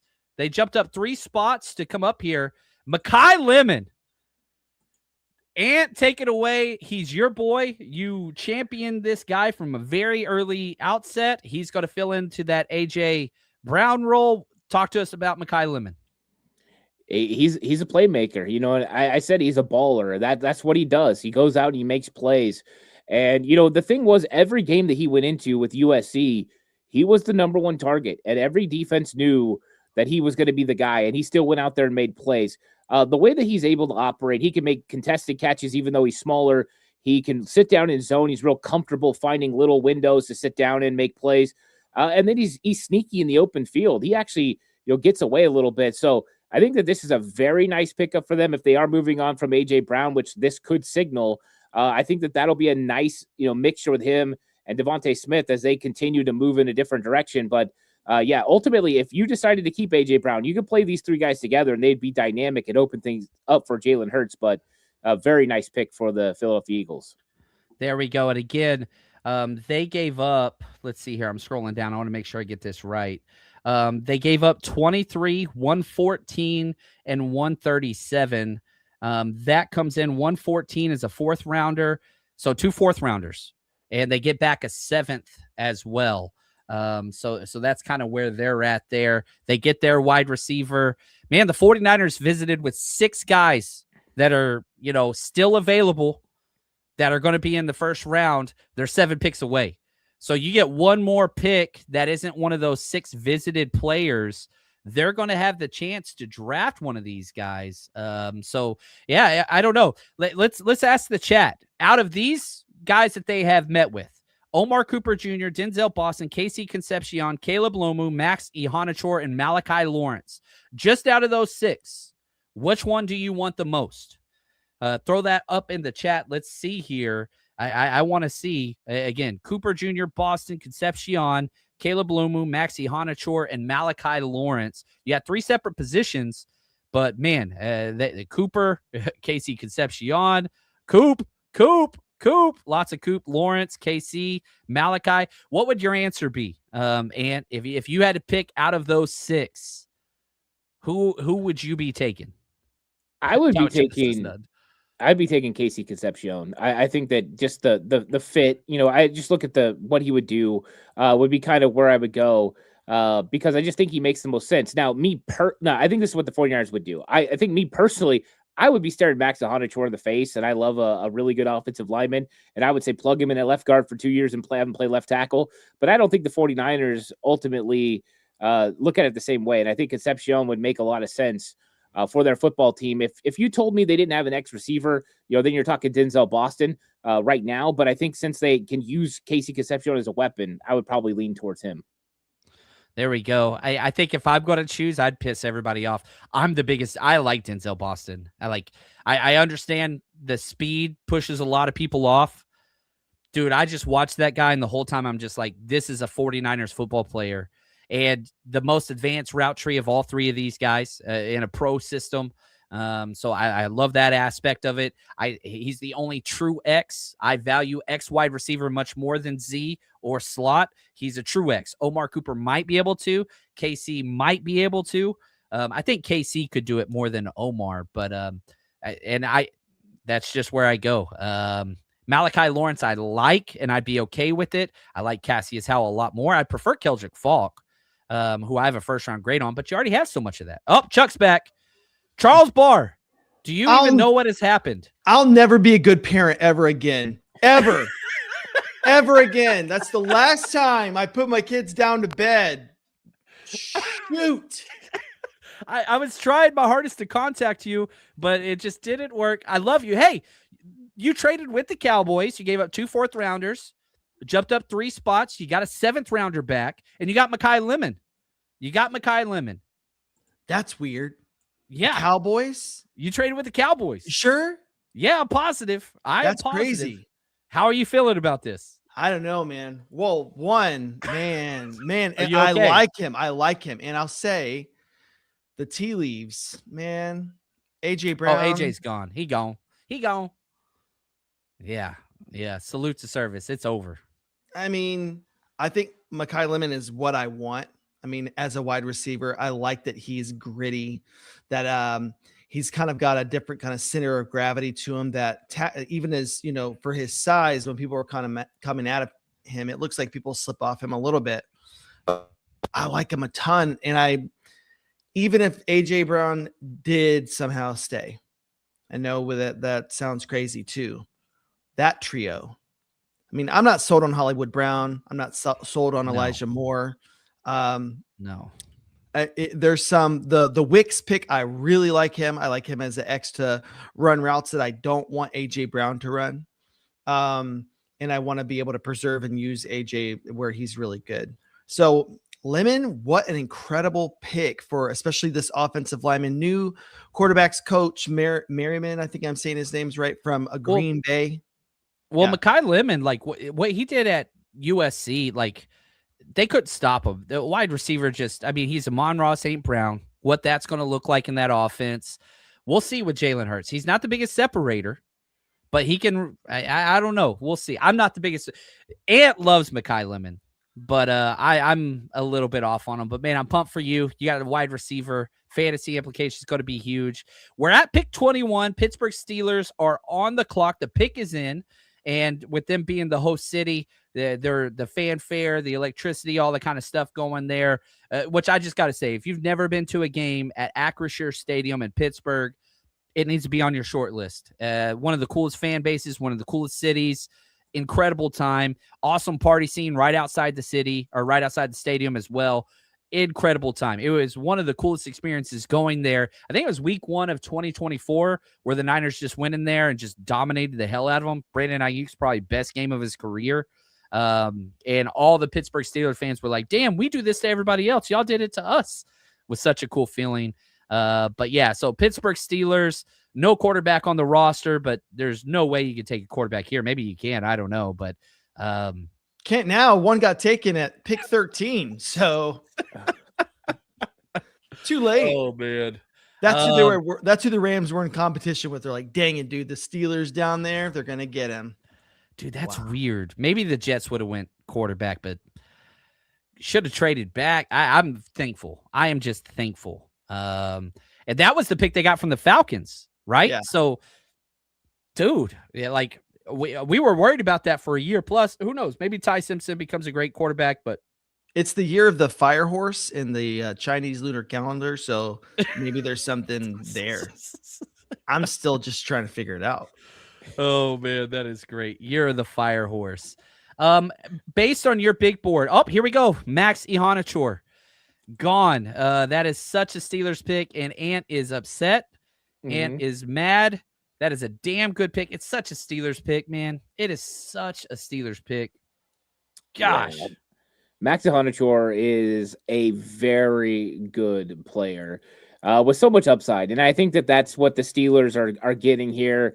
This one makes me hurt a little bit because I think that at 27, I loved him. But, this just shows people saw how good Max Iheanachor was. It wasn't smoke. This dude's The feet are what it's all about. If you watch an offensive lineman, it starts with the feet. And if the feet are slow, they're not going to fit the zone scheme. This guy is a zone scheme fit, but he can play in any system. I think that they got a really, really good player, and I bet he starts at right tackle right off the bat. I mean, this dude is just a plug and play, and I know a lot of people are saying he ain't ready. He's ready for the NFL. It's just he's not ready to be the player that he's going to be. But watch, look 3-4 years from now, people are going to be talking about how great Max Iheanachor is.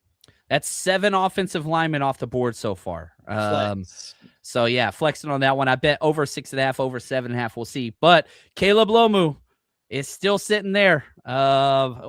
Which, you probably wish it wasn't the case. You got Chase Besantis, Emmanuel Pregnon, maybe another offensive tackle comes off the board there. Jake Slaughter, Keelan Rutledge, Caleb Tiernan, probably not. Jennings Dunker, probably not. But there's still 3 more guys that could go.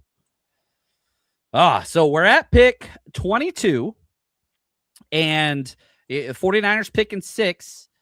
5 players left that they have visited with, including 2 wide receivers, an edge rusher, and actually 3 wide receivers, an edge rusher, and an offensive tackle. So you got to hope somebody else goes. But yeah, right here, please not Lomu.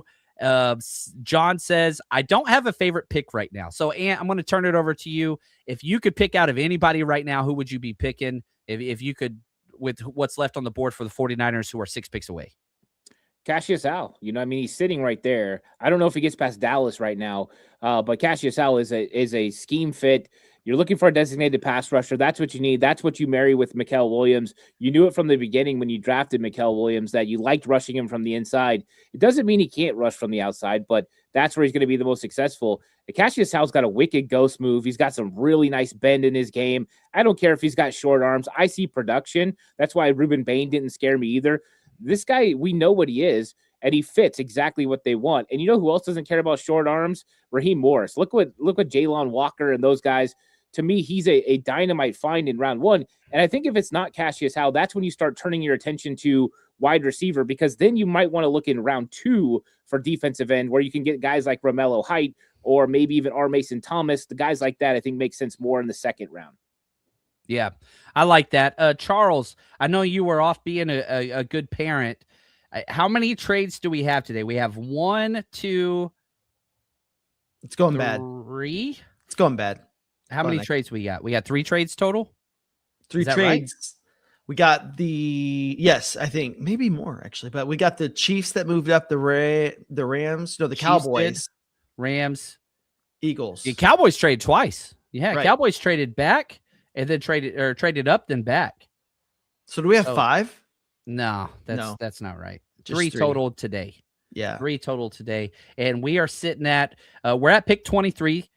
The Cowboys are up next. Akeem Mesidor just went off the board to Harbaugh and the Chargers, the most Harbaugh Chargers pick ever.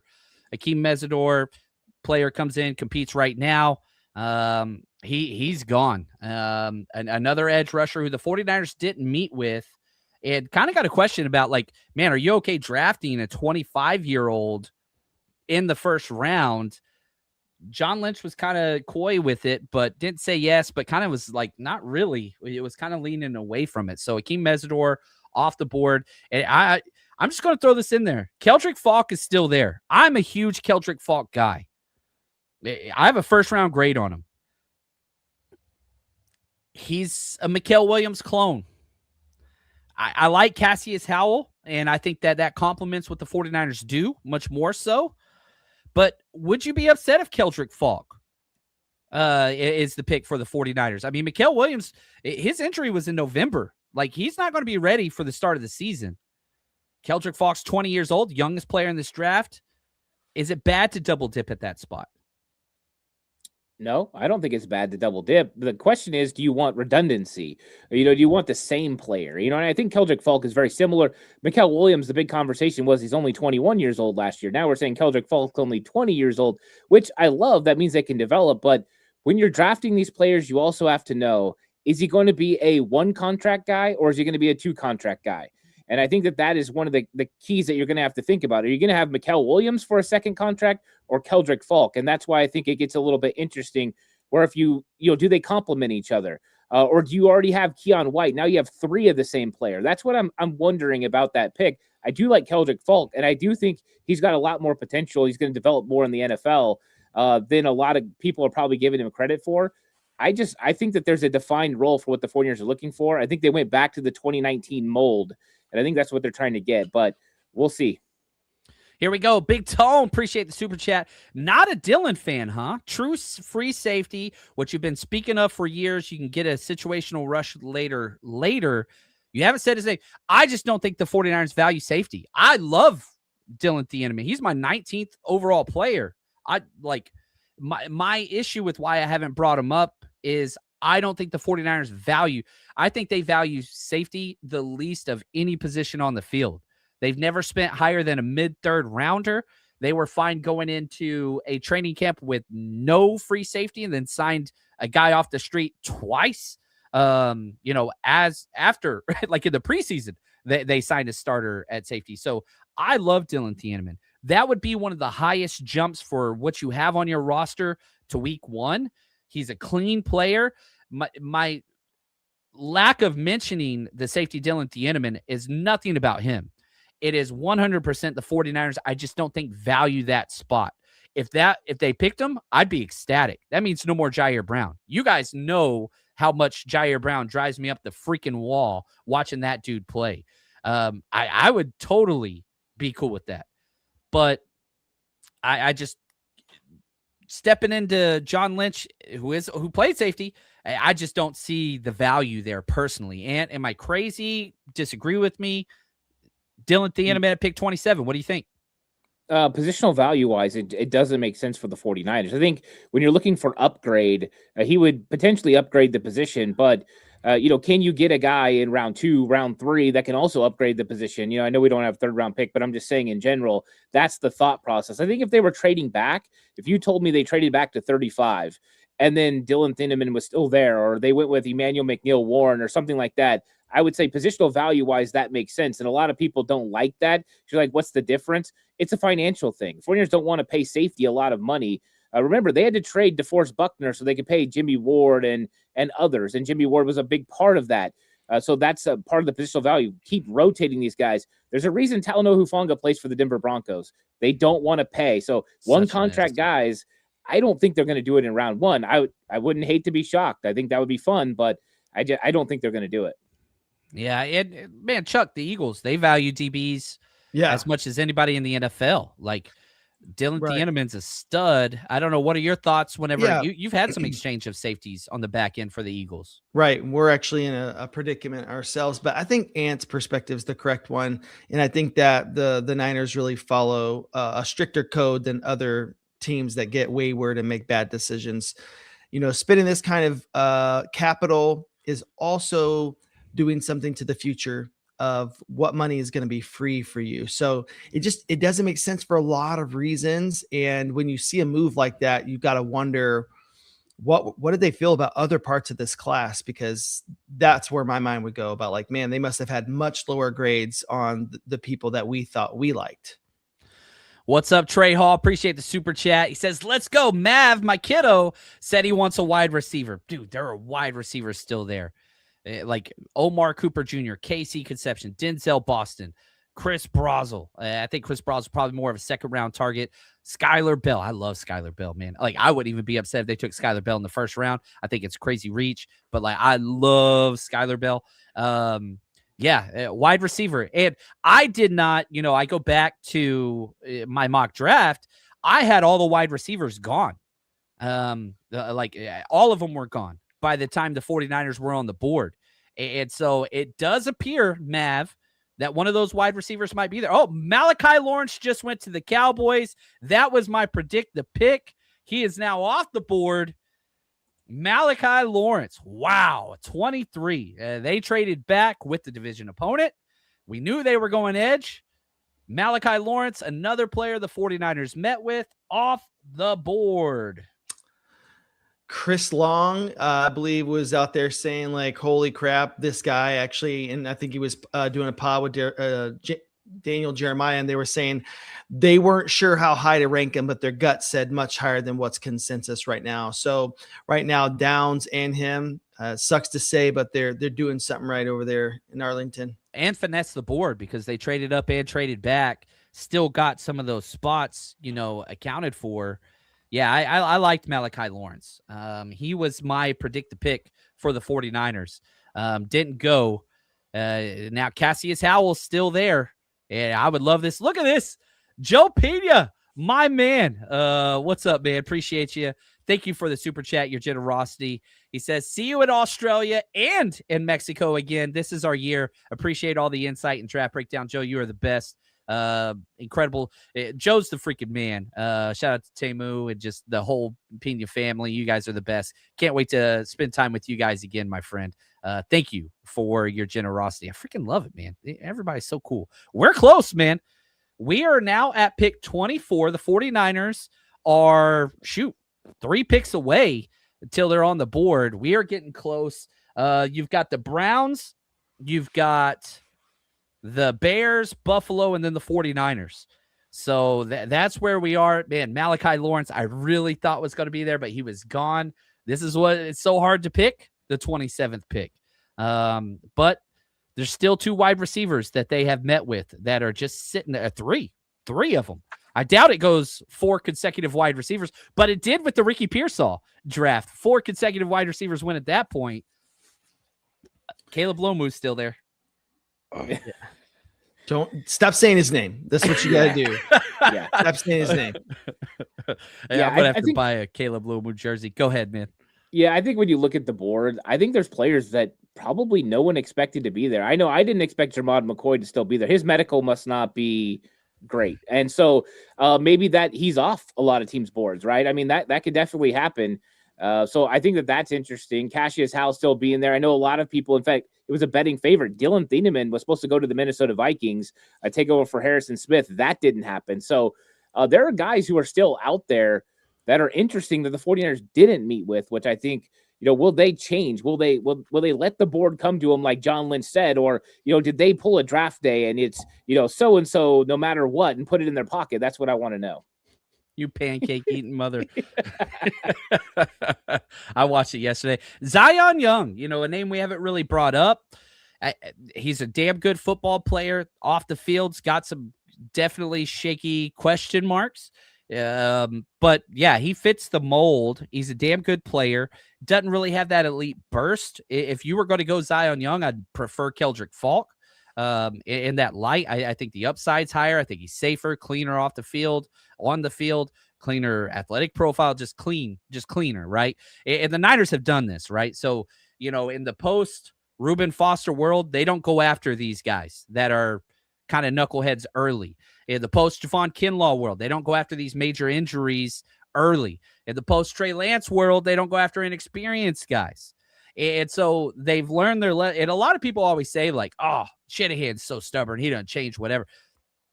The way they draft has changed, whether that's Shanahan, John Lynch, the entire regime, whatever, they do change that. Look at this right here from Elliot. Put your money where your mouth is. What's the pick, boys? Each of you pick. Dude, I'm going to go Denzel. I want to go Denzel Boston if he's there. I like him. I don't care. I like him. I'm going to go Caleb. No, I'm just kidding. I'm not. I'm going to go Casey Concepcion. I've been sticking with it. That was my pick. I didn't have a chance to do like a final mock draft show, so I just put it out on Twitter. I was like, here it is, like an hour before the draft. Like Casey Concepcion's my guy. I think it's going to be him. I went with Romello Height in round 2. That's kind of my thought process was round 1, round 2, get the edge rusher then. But I didn't expect Cassius Howell to still be on the board, truth be told. I thought he was going to go already.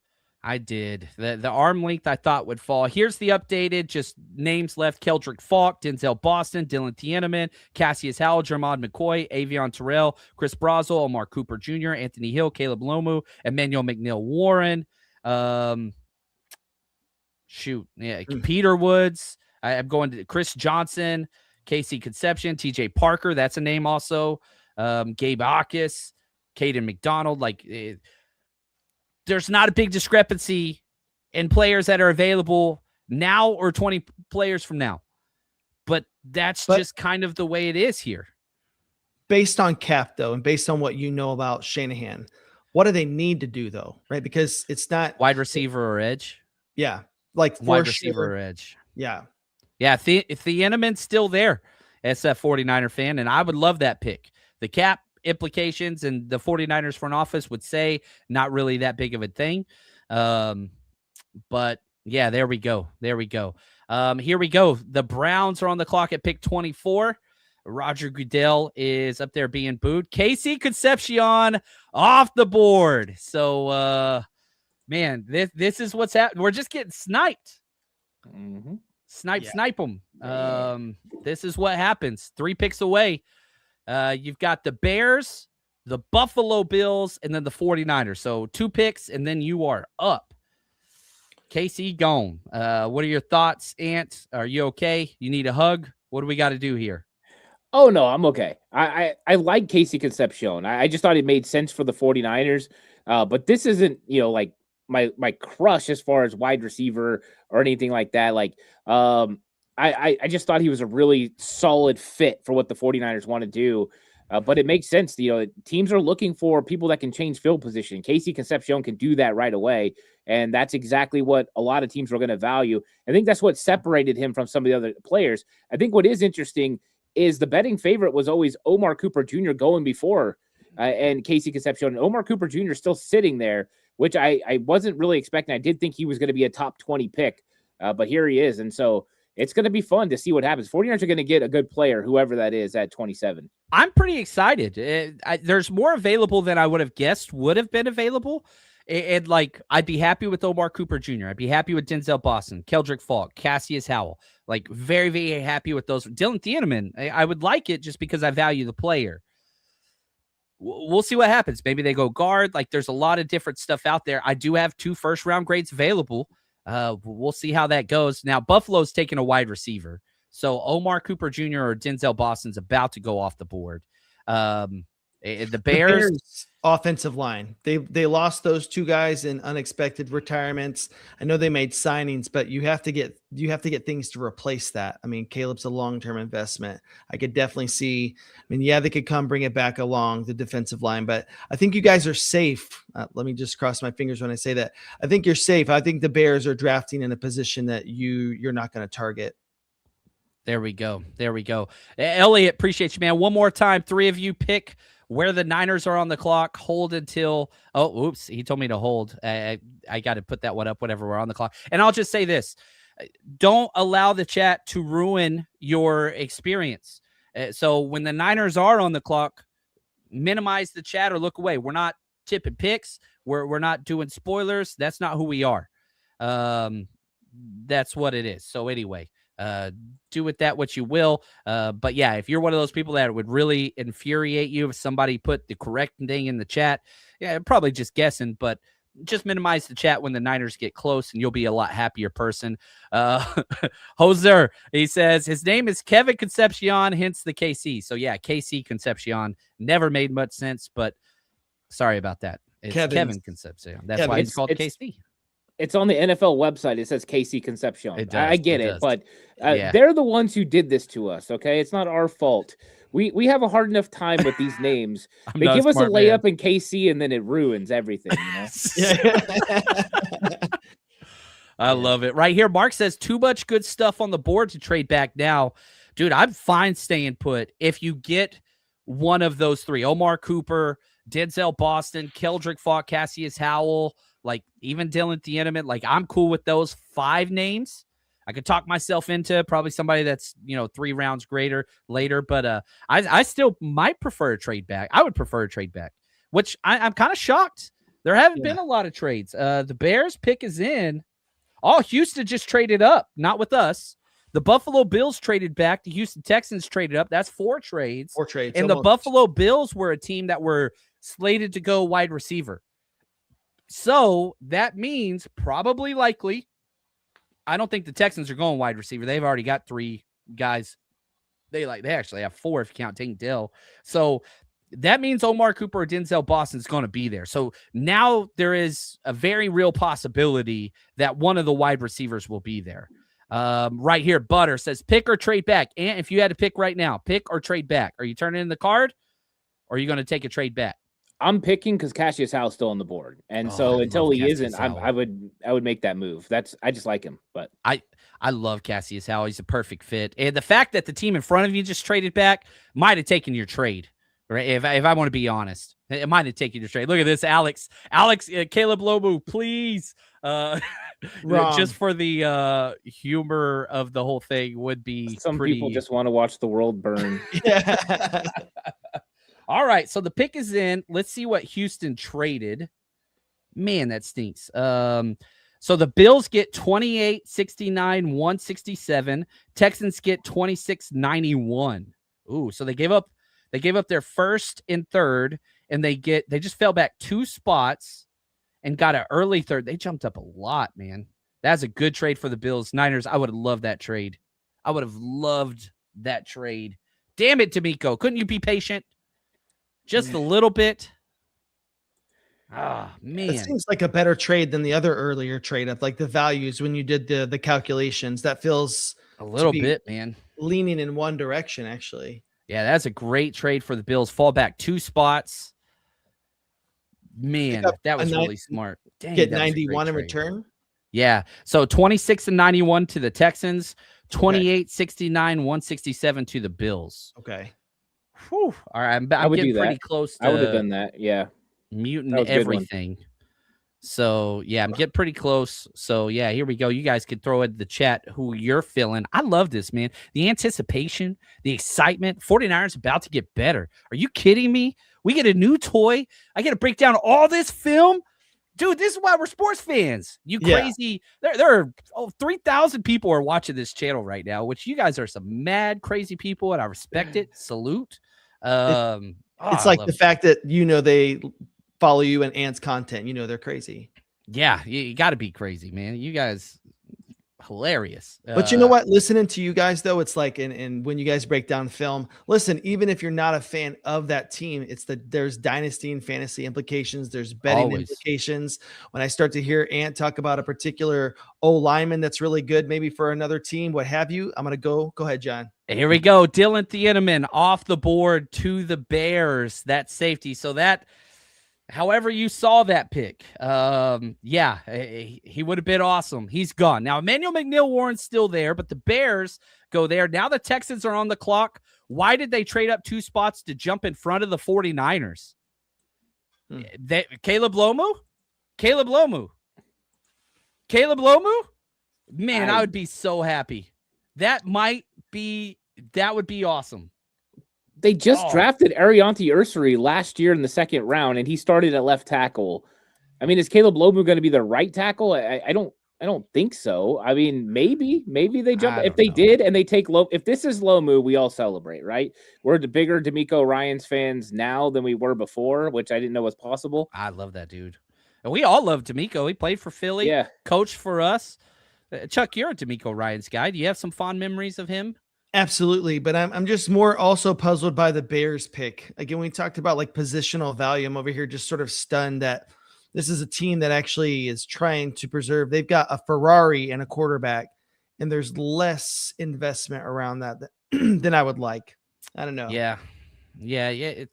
I like what they've done there, but Thieneman's a good pick. At 25, I'm not upset at it. John, you got to check what just happened.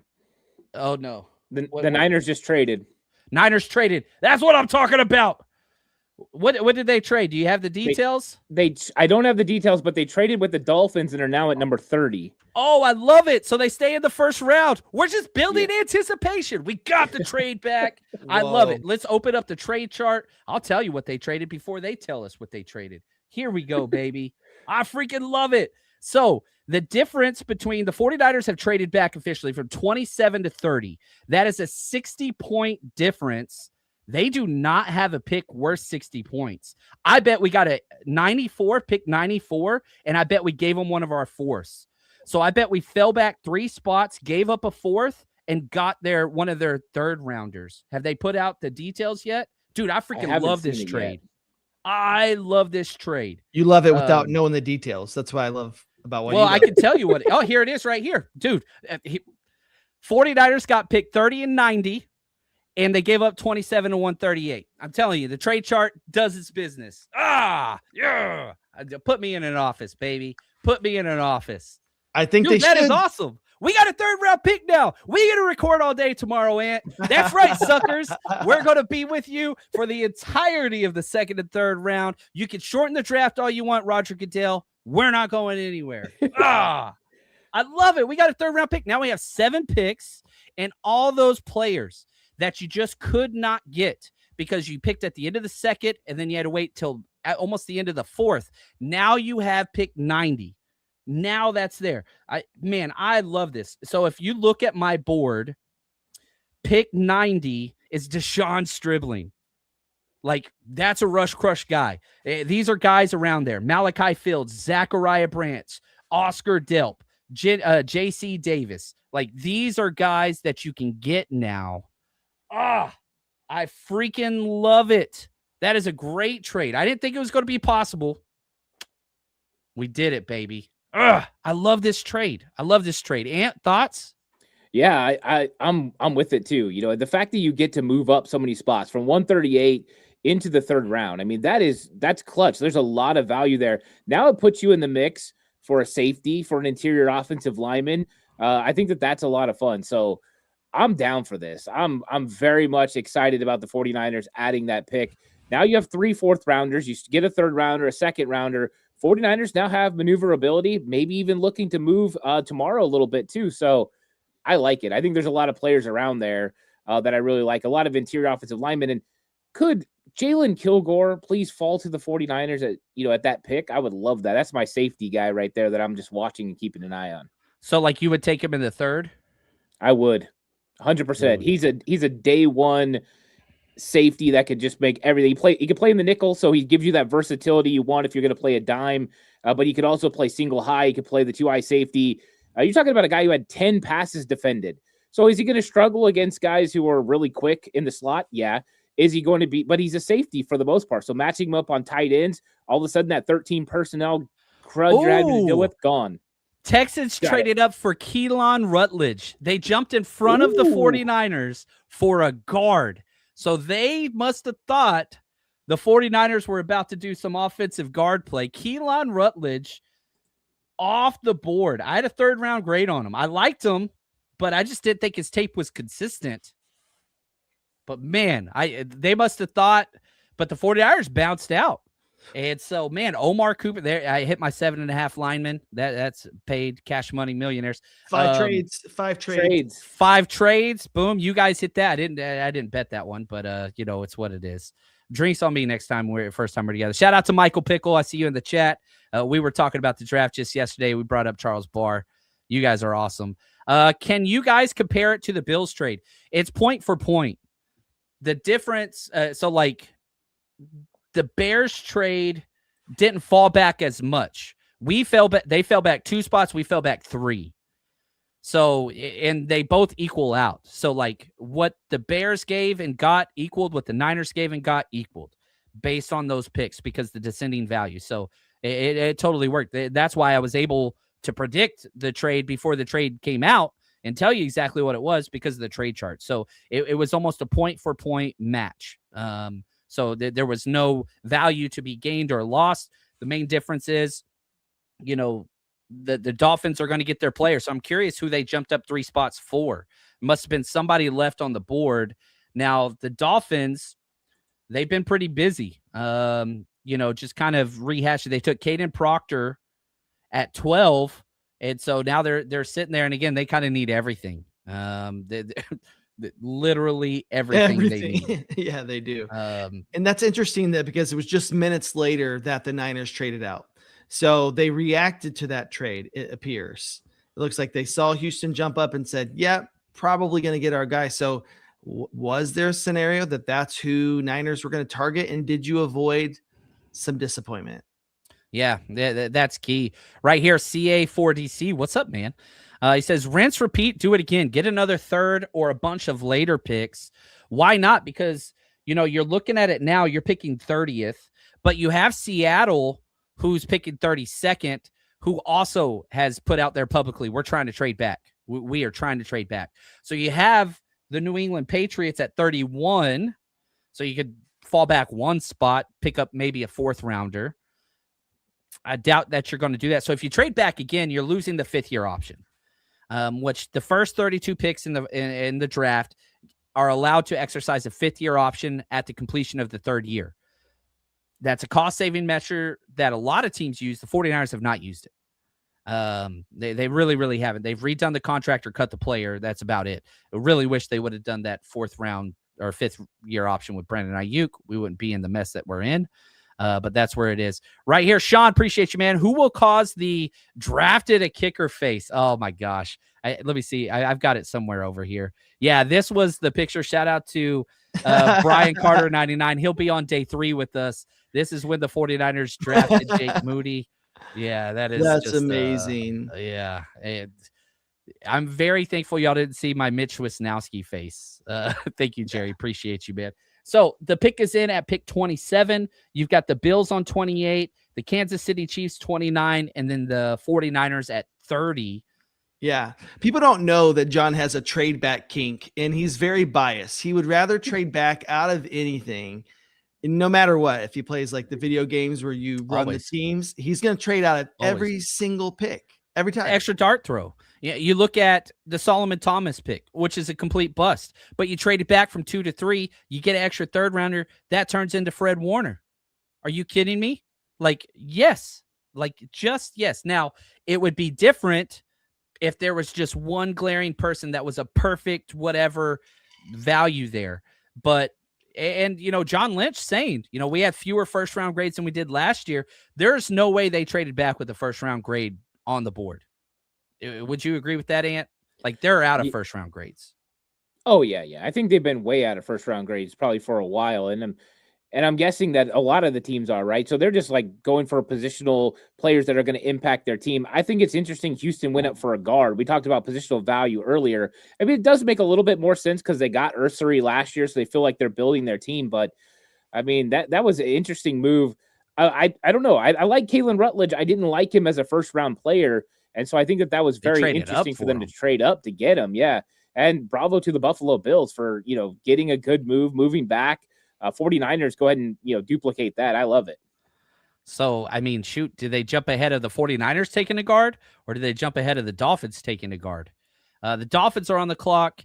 Here's their selection. Roger Goodell, pick 27 in the 1st round. Chris Johnson.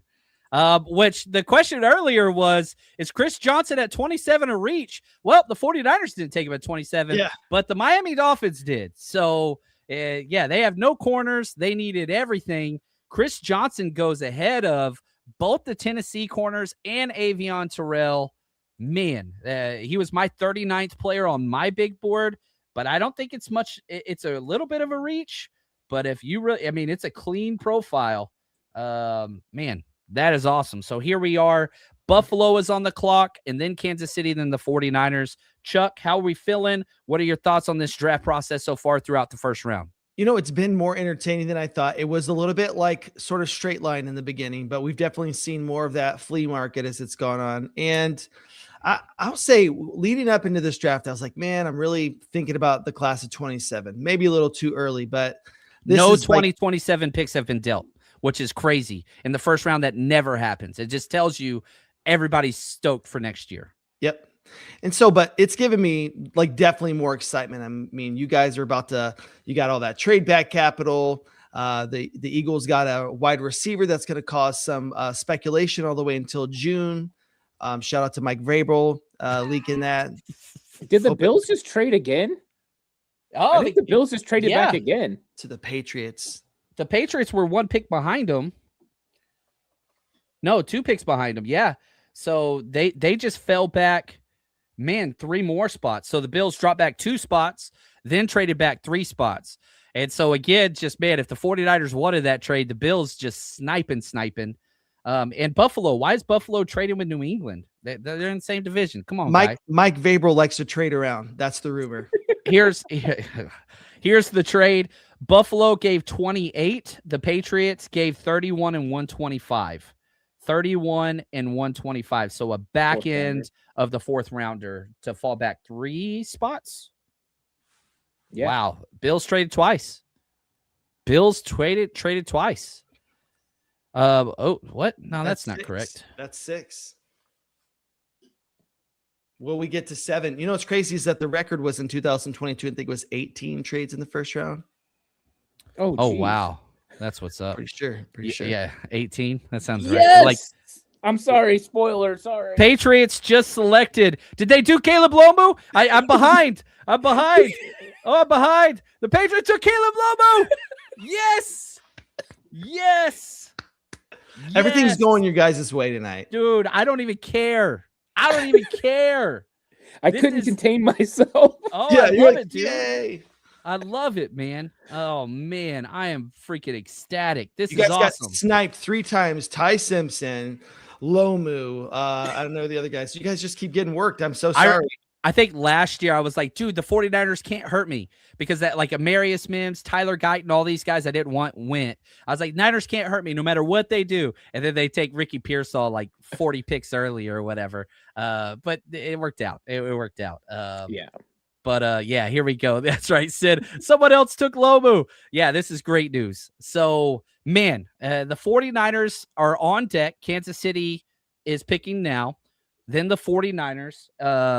And here's the names on my big board. Do with this what you will. Keldrick Faulk, Denzel Boston, Cassius Howell, Jamon McCoy, Avion Terrell, Omar Cooper Jr., Emmanuel McNeil Warren, Skylar Bell, Peter Woods, Colton Hood, TJ Parker, R. Mason Thomas, Gabe Akis, Caden McDonald, Christian Miller. Like, there's a lot of ways they could go. Chase Basantis is still there. Manuel Pregnon, still there. Defensive tackles, Lee Hunter, Peter Woods. There's a lot of positive names. Mike Backers, Anthony Hill, CJ Allen, Jacob Rodriguez. I'm going to say no. D'Angelo Palms, Malik Muhammad, my favorite player in the draft, but way too early for him. Yeah, Keontae Scott, D'Angelo Pons, a lot of names. Don't be shocked if it's a major reach. But the fact that they did the trade back, it just makes everything so much more stomachable. Like, you just stomach it better. Chiefs pick is in, so technically the 49ers are on the clock. Yeah. Both networks are on commercial, so we've got a little bit of time here. Let's re-update our predictions. Right here. Yeah, Butter says trade back. Let's go. Yeah, got that extra third rounder. Super psyched about that. Back to Elliot here. One more time. Charles, I'm going to let you go first. Who do you think the pick should be for the 49ers? And then Ant, and then myself. We're kind of updating our predictions from earlier. Could you imagine getting a Denzel Boston at this pick? And here's why. I get it. You've got Mike Evans there, but how about Denzel Boston under a year of Mike Evans during his rookie year to really teach him about a game that he's going to play very similar, right? In that X position. I think that would make them a very difficult team to defend with the reach that they have with Kittle, Mike Evans, and then Boston. You're talking about a nightmare in the red zone. Oh, I would love that. But going back to you, Cassius Howell, you stick with Cassius Howell?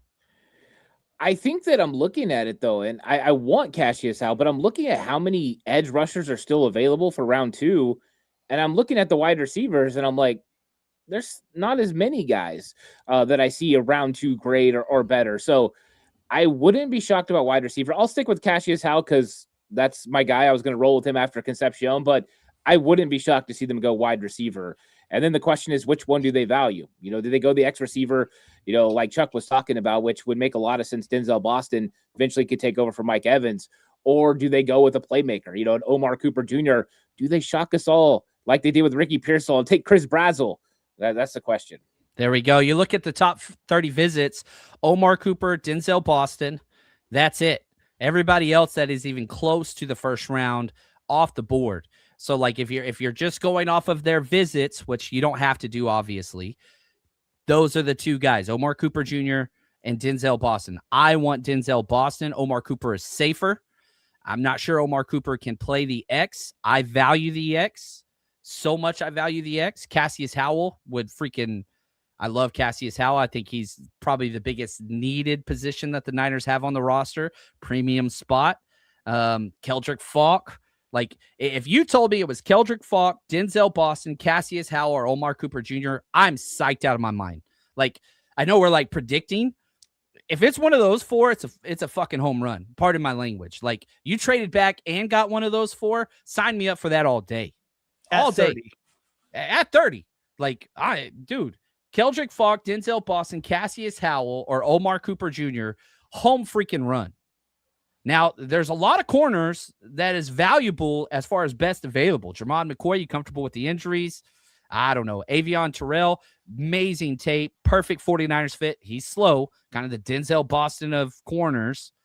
Speed. Jets and 49ers just traded. The 49ers Oh, we got traded out of another the first trade. round. Yeah. We are out. I love this. I'm sorry.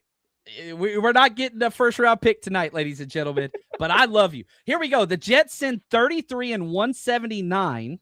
So we got the first pick tomorrow. The 49ers start. Y'all better be ready to go. We're going to go 15 minutes earlier. We're going to be, I'm going to change the show. I'm going to bump it up. Okay. We're going to be going 30 minutes before the draft tomorrow. So, oh my gosh. Well, the good news is my wife's going to be happy because there's no film to break down. So we're not getting a player tonight, but I love you. I love all of you. The 49ers get 33 and 179. 33 and 179. Which is we got a 5th rounder now. So the Niners added a 3rd rounder earlier, and now they've added a 5th rounder. Now the 49ers, dude, that is awesome. So 7 picks total because you did a 2-for-2 trade. This is a 2-for-1 trade. So now it's 7 picks. I think I misspoke earlier. You look at 179. Golly, that is all the way back. 19 points plus, so right at 600. Yep. So the 49ers actually lost value on this one. They gave up 620 and they got 600. And this is exactly what I said, because so many teams are trying to trade back. You're not going to get value. You got value on the first trade back. You lost 20 points, which is equivalent to pick 179. But like that's what, so for the 49ers, they didn't give a damn about the 5th year option, which tells me might be a non-premium position. Because if you were going to take an edge or a wide receiver, or it just might be, look, we just want an extra dart throw. So the 49ers have added a 3rd rounder and a 5th rounder. They're not getting a pick today. Ant, what are your thoughts, takeaways? I love it. 2 trade backs. John Chapman is in GM mode. Yeah, I mean, and all these times we go through these mock drafts and people say, hey, the 49ers aren't going to keep trading back. What are you doing to acquire picks? It does happen sometimes. And it makes a lot of sense for the 49ers. They have holes to fill. It's like 13 spots on their 90-man roster. They only had 6 picks. Why not get another pick by moving back, especially if you're looking at your board and you got a few players that you like? You're only moving back a few spots, picking up an extra 5th-round pick, and that starts putting some other guys in the mix. But, John, you're right. Now that they traded out of the 1st round, that makes safety a viable option. That makes offensive guard a viable option. So everything is open now. It can still be one of those wide receivers and edge defender. I think there's a lot of value there still at that first pick. But I love the fact that they moved back and added more picks, because ultimately they got to build a better team, and 7 dart throws are better than 6. So you didn't move a long way, but you got more value and better picks. Think about it, a 3rd round value over a 4th earlier, and now a 5th round pick, which 49ers, if I remember right, are pretty darn good in the 5th round. There we go. Look at this. I want to say shout out to, because I know a lot of people are watching overseas. Look at Rob. It's 3:50 a.m. where he is at. And no pick. I'll sleep tomorrow. Dude, that memory is why we are friends. You have your scars. You know what I mean? I love it. We did just get a pick in. Peter Woods went. And so defensive tackle off the board. Dude, I love this. So the 49ers are now at 7 picks, because the first trade was a 2-for-2. So you stayed at 6. You just jumped up from 4th to the 3rd round. And this was a 2-for-1 trade where you get an extra 5th rounder. So 7 total picks now, which is your, allotment that you start with. But man, you've got 3 3rd rounders. You added 3 4th rounders. You added a 3rd and 5th rounder. Like, I love this. I know there are going to be people that are upset. I am pumped about this. Chuck, from a non-Niners guy, talk to us. I just want to recall real quick. Because you just been lost in the mix. This has been romance for you. This is gone with the wind. And Omar Cooper Jr. just went. Sorry, go ahead. It's okay. But the first thing you referenced when, they traded out was that you got to spend more time with your wife, and how, I love that it was what the Niners do so personal to you and how it impacts your daily life. And hashtag trade back kink. I think we got to get that going because that's what you love. Oh, dude. Yeah. No shame here, baby. I will wear that shirt. I don't think so. That might put out the wrong message. But it's with the picture of Vrabel. I don't know. It'll work out. All right. Dude, I love this. And again, so many quality names are still going to be there because, right now, Omar Cooper Jr. just went to the Jets. Great pick by them. You've got Buffalo, Seattle, us. So there's 2 more guys that are about to be gone. But now you have all day. So I don't think the trade back kink is over because now you have, 17 hours or whatever to where every team that is like, you know what, we've got time. The 49ers might trade back again. I'm just going to put this out there. But man, I'm ecstatic, man. You mean tell me here's the 49ers pick in the first round. It was Ty Simpson. That's your gift. You got your gift. Go watch Ty Simpson in the second half of the year and just smile. That's what the 49ers got. Maybe I should break down Ty Simpson film. Sorry, Jen. Joke's on you. Little did you know. So we traded out of the first round altogether. The 49ers do not have a pick tonight unless they trade up, which I doubt that they would. They added a 3rd rounder in exchange for a 4th, and then they picked up a 5th rounder as well. And shoot, we have another trade. Good gosh. The Tennessee Titans just traded up to number 31. And you're sitting there and you're looking at pick 32, Seattle. They told everybody they wanted to trade out. And there's been, I think, 5 consecutive trades. Dude, Niners trade right back in. Just kidding. No. Shout out to Buffalo and the Niners just saying we're trading back not once, twice. Buffalo 3 times now. Did they do 3? That was the 3rd one right now. Golly, man. I respect the hustle. 49ers, don't let them outdo you. Don't let them outdo you. You can trade 3 times. Dude, here we go. So here's the trade. 3 picks for 3 picks. The Bills got 31, or the Bills gave up 31, 69, 165. The Titans 35, 66, 101. So they jump up 3 picks in the 3rd and then 64 picks later in the draft. There we go. So the Tennessee Titans pick is in. Dude, I'm loving this, dude. This is awesome. Are you kidding me? We're 3 hours and 10 minutes in. I'm having the time of my life with 2 of the best ever. Chuck, you are freaking awesome. And obviously the man. Dude, how cool is this? Are you kidding me? How fun is this? I hope everybody in the chat's having a good time. I just feel like you're living off that Ty Simpson energy for the next 48 hours. That's right, man. I ain't sleeping tonight. Probably because I just drank sweet tea. I pray there's not a taco truck in 10 miles from you, because there's not. Actually, there is one. I know exactly where it's at. It's happening. There's one less than a mile from me, so yeah, might happen. It might happen. It would be really funny if for your Patreon breakdown you did a Ty Simpson breakdown. That would be kind of funny. That would be kind of funny. I don't think it's worth getting an argument over. But I told Jen, I was like, look, tomorrow it's just film day. All I'm doing is breaking down film on who the 49. Well, not doing that. So we slide it back a day. Yeah, I'm loving this. I'm curious. Let's ask the chat. On a scale of 1 to 10, how has your draft experience day 1 been? 10 being awesome, 1 being you drafted Ty Simpson in the first round. Rate your overall experience, man. Look at this. Rusty, he says, if you ain't sleeping, I'm calling you at 1 a.m. Don't do that. Me staying up is late. We got a 4. I can't even click on them. They're coming in so fast. We got a 10 for Lukey. See, we've got some 10 people. 1,000, 15. Yeah, see, everybody's having a good time. I love y'all. We can do this 2 more days, and we actually are going to get players we get to talk about to our team.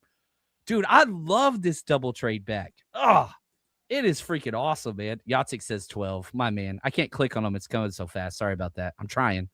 JP says 1,000. What's up, JP? My man. 6.9. That's great. Titan select Keldrick Faulk. He was the top player on my board. I would have been very happy if we stayed there and took Keldrick Faulk or Omar Cooper, but that's okay. And so now there's only one more pick before the 49ers.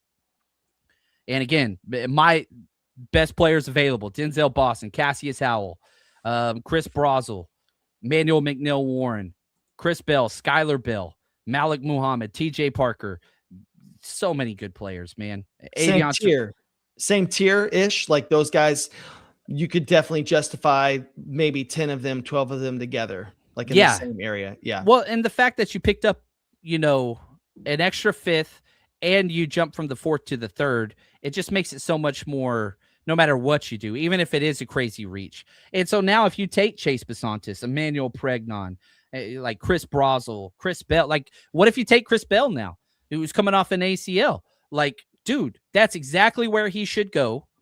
And on top of that, like, dude, yeah, he had the ACL. You've seen him running and whatever else, but now he gets to chill behind, your 3 starting wide receivers. Now it's okay. All those things are okay. And like, if I'm going to be honest with you, I could make a video and I could label it "The 49ers are idiots," and it would do better than any video I've ever done. But that's like stupid and cheap. But everybody wants that instant gratification now. And it's just like, man, we got to wait 17 hours. And you get so much better value throughout the course of the draft itself. And I don't think the 49ers are done moving around. You remember John Lynch's first draft, he tied the all-time record for most trades in a draft. Tied the all-time record. Then you look at him the last couple years, almost no trades to 2 trades in the first. Like, this dude is just so sporadic. It's hard to predict, but it's fun. Yeah.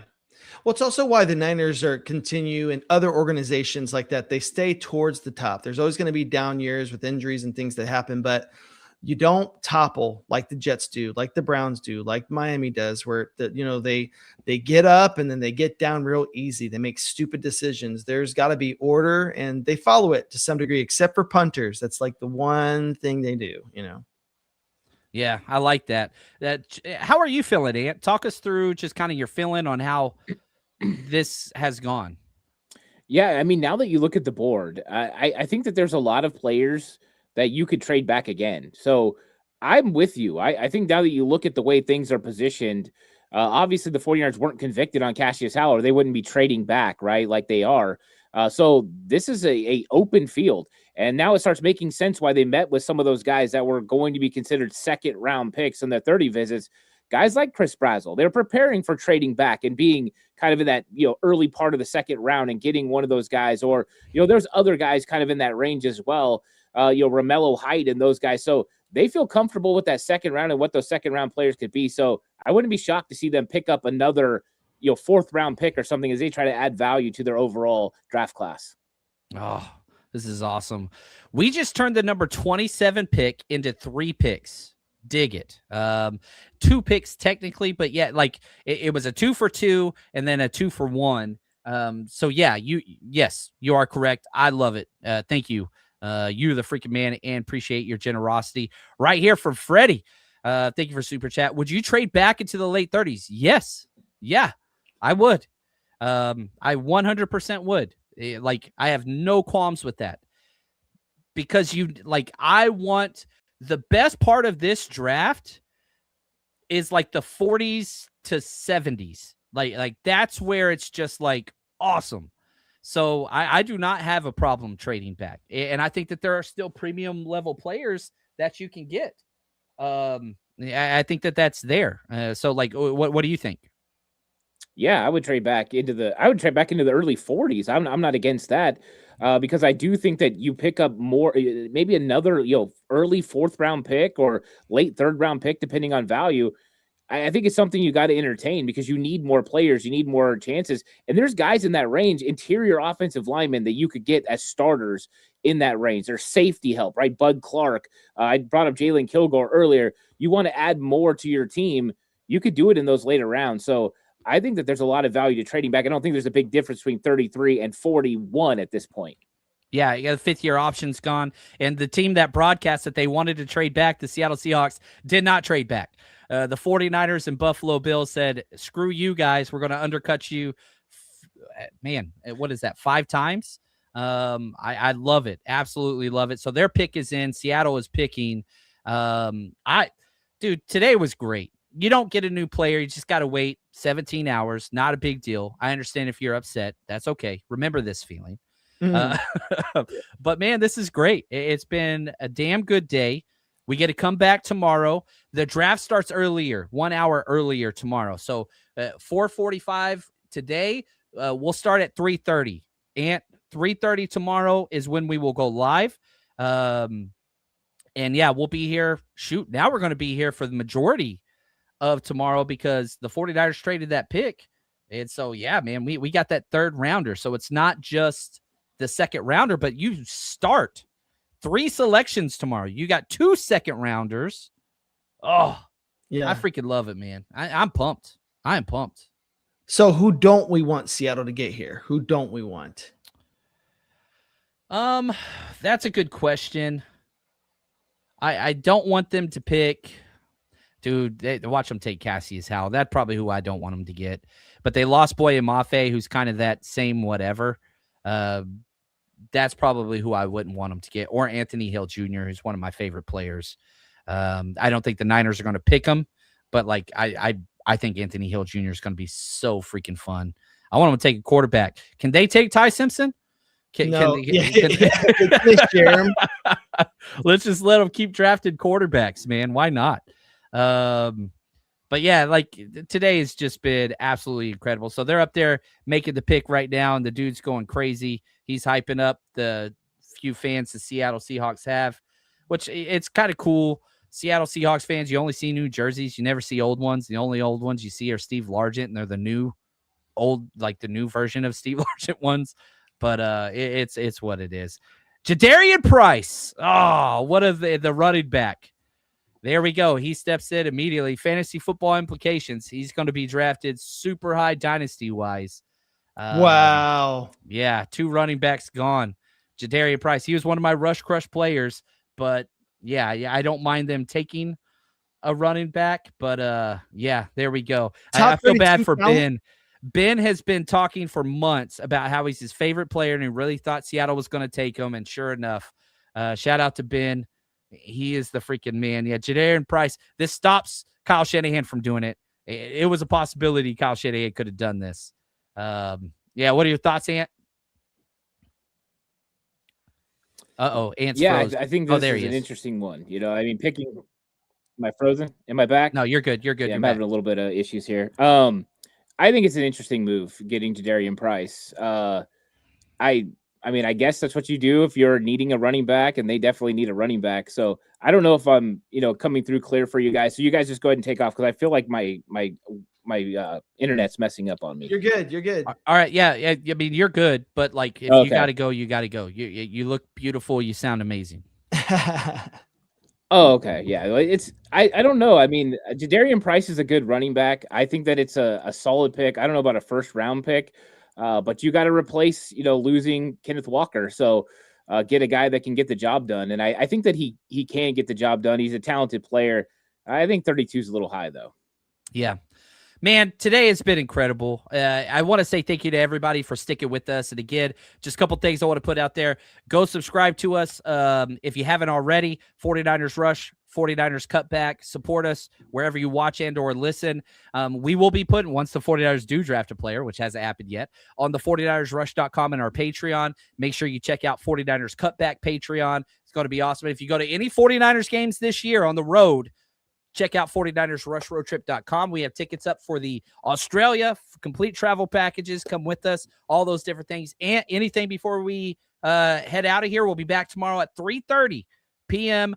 Standard Time. I don't know if it's Standard Time or whatnot, but Pacific Time. There we go. 3:30 tomorrow. And anything before we head out of here, my friend? Oh, now you are muted. That's okay. There you go. Now you're unmuted. You're good.